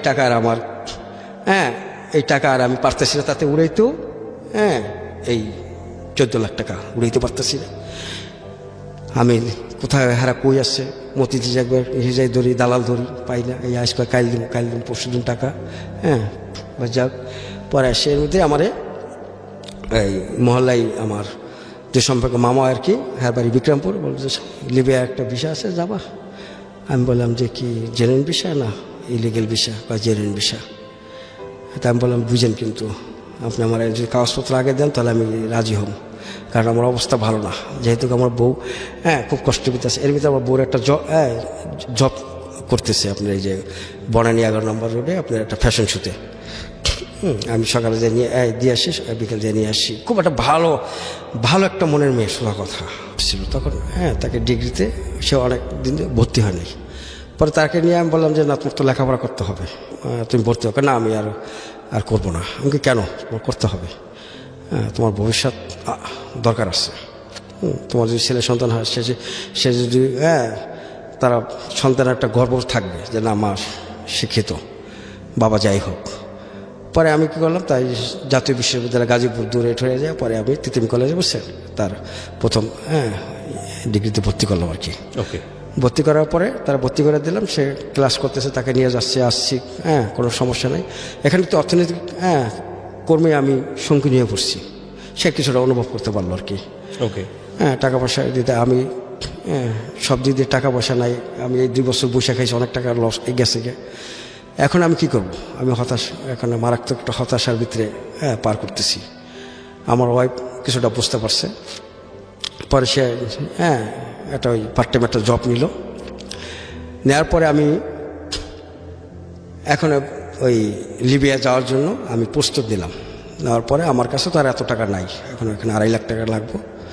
পরে এসে আমি কী করলাম, আমি মামার শ্বশুর আছে আমার, বরিশাল থাকে, তো ওনার মাধ্যমে একজনের থেকে আমি সুদের ভিত্তিতে 50,000 টাকা নিয়ে আসলাম।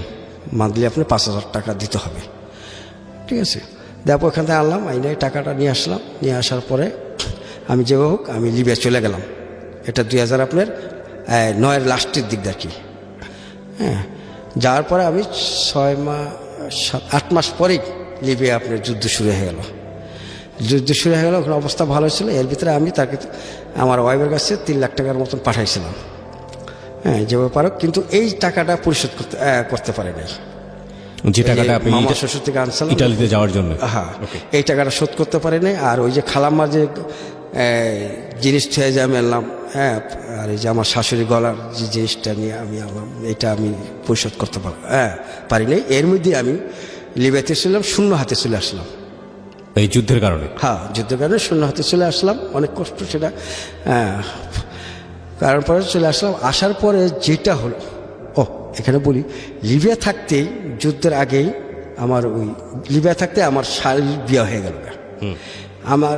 আমাকে জানাইছে, তারা কমপ্লিট করার পরে আমার জানাইছে বিয়ে হওয়ার পরেই। কিন্তু লিবিয়া যাওয়ার পরে আমার কাছে একটা কল আসলো, তার আমার শালার বন্ধু বান্ধব থেকেই বলল যে, ওরা আমার দুলাভাইকেই বলতো যে, দুলাভাই, যে আপনি রানাকে চেনেন? আমি নামটা বলতে চাইতেছি না। তাকে কি চেনেন আপনি? আমি বললাম না। রিমি তো তার কোচিং সেন্টার ছিল, কোচিং সেন্টার, সে টিউশনি করতো। রিমিটা মানে আপনার ওয়াইফ? রাইট। ওকে। হ্যাঁ, তার সাথে আমি প্রায় দেখি গুলশান থেকে আসতে, তার মোটর সাইকেলে। আমি বললাম হতে পারে। আমি যাওয়ার পরে করছি সে আবার, আমি যে জবটা ছিল না সেই জবটা ছেড়ে দিছে। রানানি এই জবটা দিছে, এই ওখানে যে গুলশান মানারাত কলেজের সামনে জবটা দিছে, সেখানে এই জবটা করতেছে। আমি আর কি জানি না কিছু। পরে এসে আমার এটা বললাম যে হতেই পারে, হয়তো তার আত্মীয় স্বজন, তার ভাই ব্রাদার হতেই পারে। হ্যাঁ, এটা নিয়ে টেনশনের কিছু নাই। হ্যাঁ, এটা বলার তোমার দরকার নেই, ঠিক আছে। এটা বললে আমারও মন খারাপ লাগবে, যেহেতু আমি বাংলাদেশে না। পরে আবার একদিনকে সে আমার আত্মীয়র ভিতরে একজনে কল দিল, বলে যে ভাই, এমন দেখলাম ভাবিরে একজনের যাইতে মোটর সাইকেলে। কোন দিকে যাইতে দেখলাম যে আপনার উত্তরার দিকে যাইতে দেখলাম। আমি বললাম যাই না, হইতে পারে তার আত্মীয় স্বজন হইতে পারে, এখান থেকে আমি কিছু বুঝি না, আমি তার সব আত্মীয় স্বজন তার চিনি না।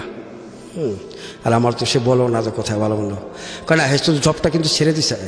সে কিন্তু আপনি যে আগে যে জবটা করতো সেটা নাই, কিন্তু সে কিন্তু অন্য একটা জব নিচ্ছে আপনার গুলশানে। যাই, আমি এটা হলো পরে বিয়ে হলে আমি চলে আসলাম। আসার পর যেটা হলো, this is the something wrong, যেটা আমার চোখে দেখলাম।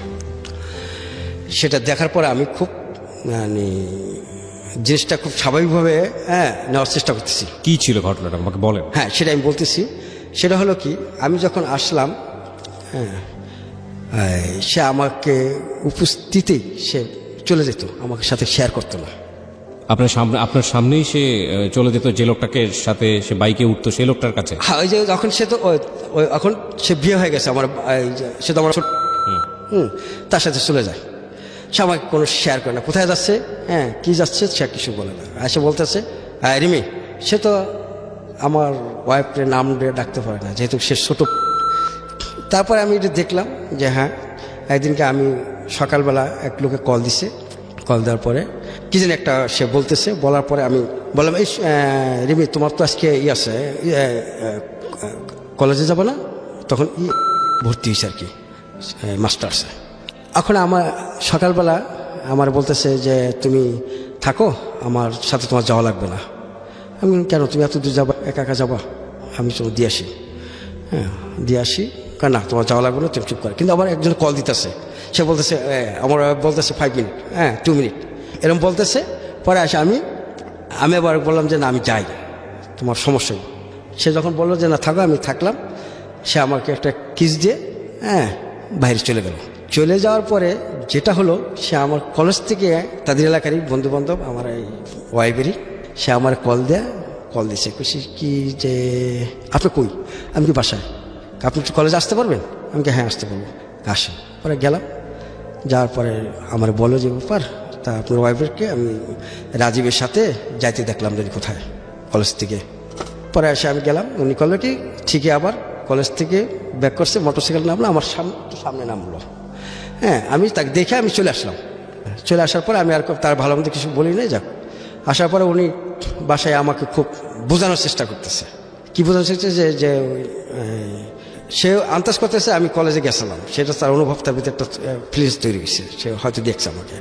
সে আমার বলতেছে যে রাজীব নিয়ে আমি একটু বনানি গেছিলাম, হ্যাঁ আমি তাছাড়া তো আমি তাড়াতাড়ি ঠিক করতে পারতাম না, দৌড়ে ঝাপ করে আমার এগুলি সব ফর্মগুলি ঠিক করে দিছে। আমি কিন্তু ঠিক আছে। আমি বললাম যে তোমার কেন, তোমার যে এত সমস্যা, তোমার কলেজের সামনে তো অনেকগুলি ফটোকপি আছে, তোমার ছবি তুলতে বনানি যাবা? আমি এটা রাখলাম। পরে আসে আমি বললাম কি যে দেখো, তুমি যেটা করছো এটা যদি আমি করি তোমার কাছে কেমন লাগবে, কষ্ট লাগবে কি না? সে আমাকে সাথে সরি, যেটা আর কখনই হবে না। ইজ ওকে, আমি স্বাভাবিক। ক বছর আগের ঘটনা এটা? এটা হলো 10 সালে। 2010 সালে। ওকে, আমি তখন রেখে দিলাম। পরে আপনি এখনই যেটা হইতেছে, আইসে দেখি যে আমার ওই শালি অসুস্থ, আসমার অসুস্থ, মারাত্মক অসুস্থ। তাকে আপনার ওই সাবুদ্দিন মেডিকেল হসপিটালে ভর্তি করছে।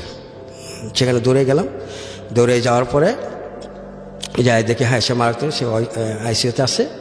আইসিইউ ওখানে যেটি ভুল ট্রিটমেন্ট হয়েছে, সেখানে মানুষ আপনার কাউকে চেনে না এই অবস্থা। পরে তাকে রিলিজ দিয়ে আপনি নিয়ে গেল আয়শা মেমোরিতে, এই যে আপনি সে মহাখালী। সেখানে যাওয়ার পরে এখন হসপিটালে সে আছে, আমি আমার ওয়াইফ, আমি আমার শালীকে সেবা যত্ন করবো, এটাই স্বাভাবিক। সেটা হয় না।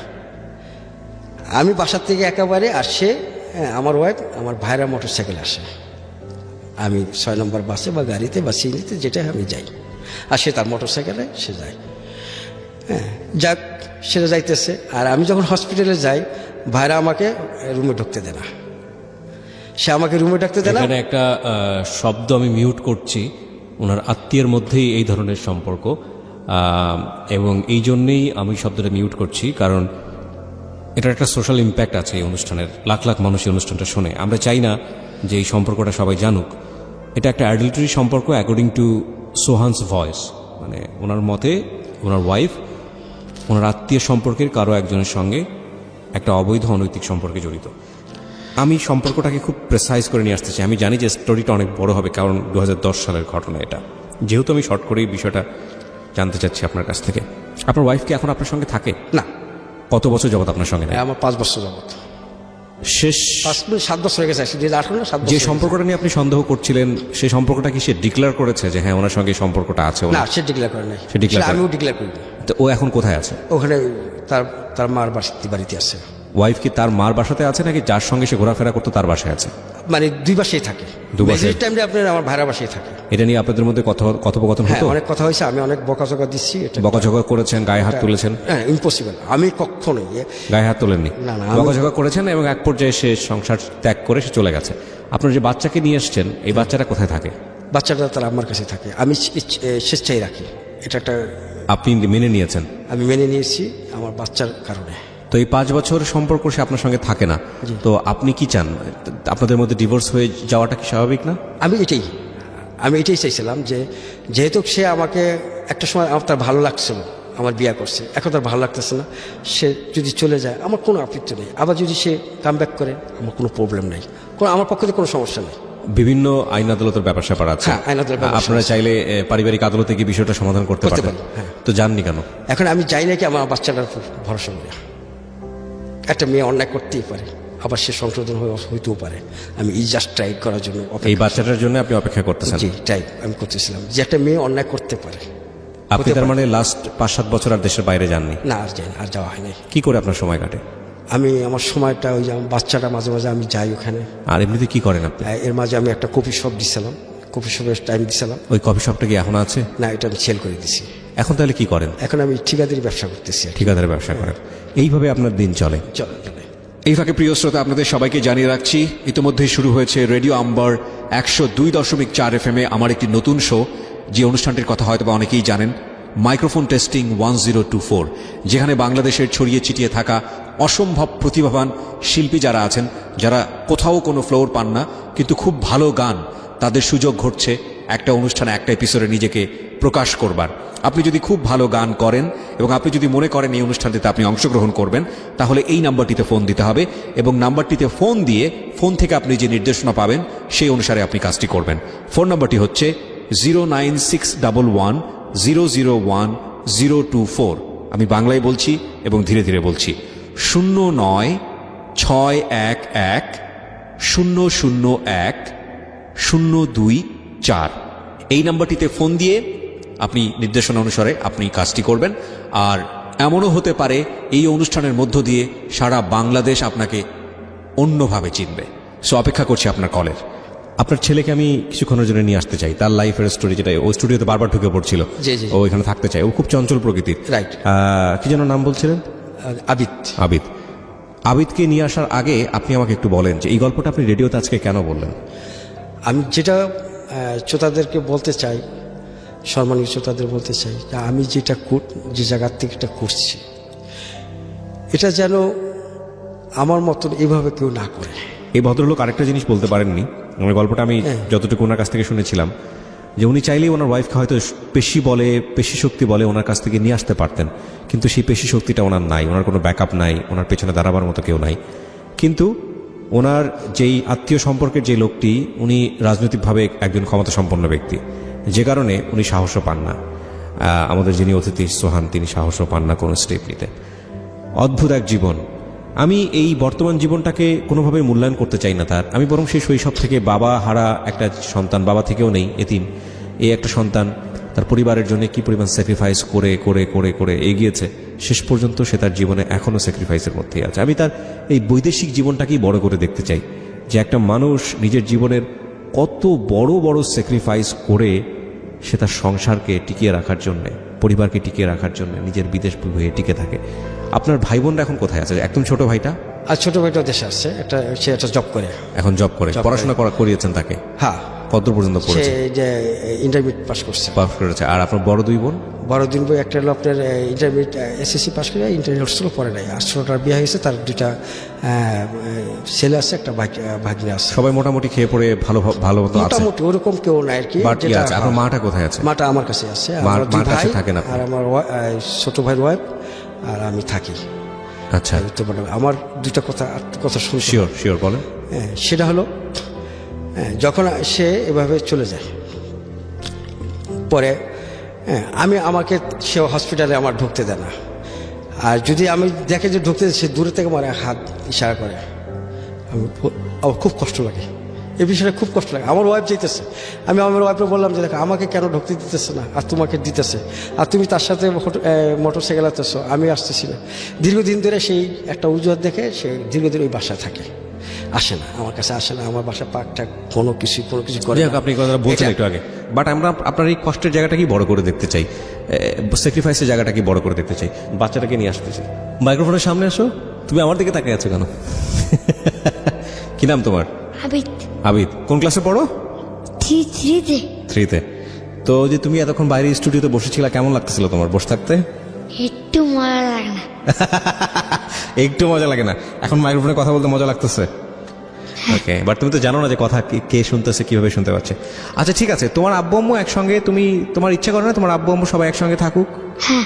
তুমি তো তোমার আব্বুকে এক জায়গায় পাও, তোমার আম্মুকে এক জায়গায় পাও। হ্যাঁ, আব্বুর কাছে কয়দিন থাকো, আম্মুর কাছে কয়দিন থাকো? তুমি কি আব্বুর কাছে থাকো? না। থাকো কয়দিন থাকো সপ্তাহে? 2 দিন থাকি। কোন দিন? শুক্রবার শনি। আর বাকি দিন আম্মুর কাছে? আব্বু আম্মু একসাথে থাকলে ভালো হয় না, নাকি ঝগড়া করে? শুধু ঝগড়া করে। কে বেশি ভালো, আব্বু না আম্মু? দুজন। এটা কে বলছে? কেউ না কেউ তো বেশি ভালো হয়। যখন আবদার করো তখন কে বেশি করে, হেল্প করে? আব্বু বেশি নাকি আম্মু? আব্বু। হ্যাঁ। কি হবা তুমি বড় হয়ে? আমি বড় হয়ে আমি প্লেন চালাবো। পাইলট হবা? আমি পুলিশ হবো, পুলিশ পুলিশ? আচ্ছা ঠিক আছে, তুমি অনেক কিছুই হও, তোমার জন্য দোয়া থাকলো, অনেক কিছু হও তুমি। আবিদ অনেক ভালো থাকুক, এবং সবচেয়ে বড় কথা হচ্ছে কি, মানে এই ধরনের গল্প থেকে আরেকটা নতুন গল্পের জন্ম হবে। সেই গল্পটা যেন এমন গল্প না হয় যেটা দুঃসহ একটা গল্প, কারণ আবিদের জীবনে এমন একটা গল্প আমরা চাই না যে গল্পের জন্য তার বাবা এবং মা দায়ী হোক। খুবই দুঃখজনক একটা গল্প, কে বা কার জন্য দায়ী সেটা জানি না। কারো কারো জীবন থাকে, কারো কারো ভাগ্য থাকে, সে মানে কারো কারো জীবন থাকে, সমস্ত কিছুই ভাগ্য নিয়ন্ত্রণ করে। আমরা আসলে এই মানুষটিকে আজকে না হয় ভাগ্যের ওপরেই দোষ দিয়ে সামনের দিকে এগিয়ে যেতে চাই, পার পেতে চাই।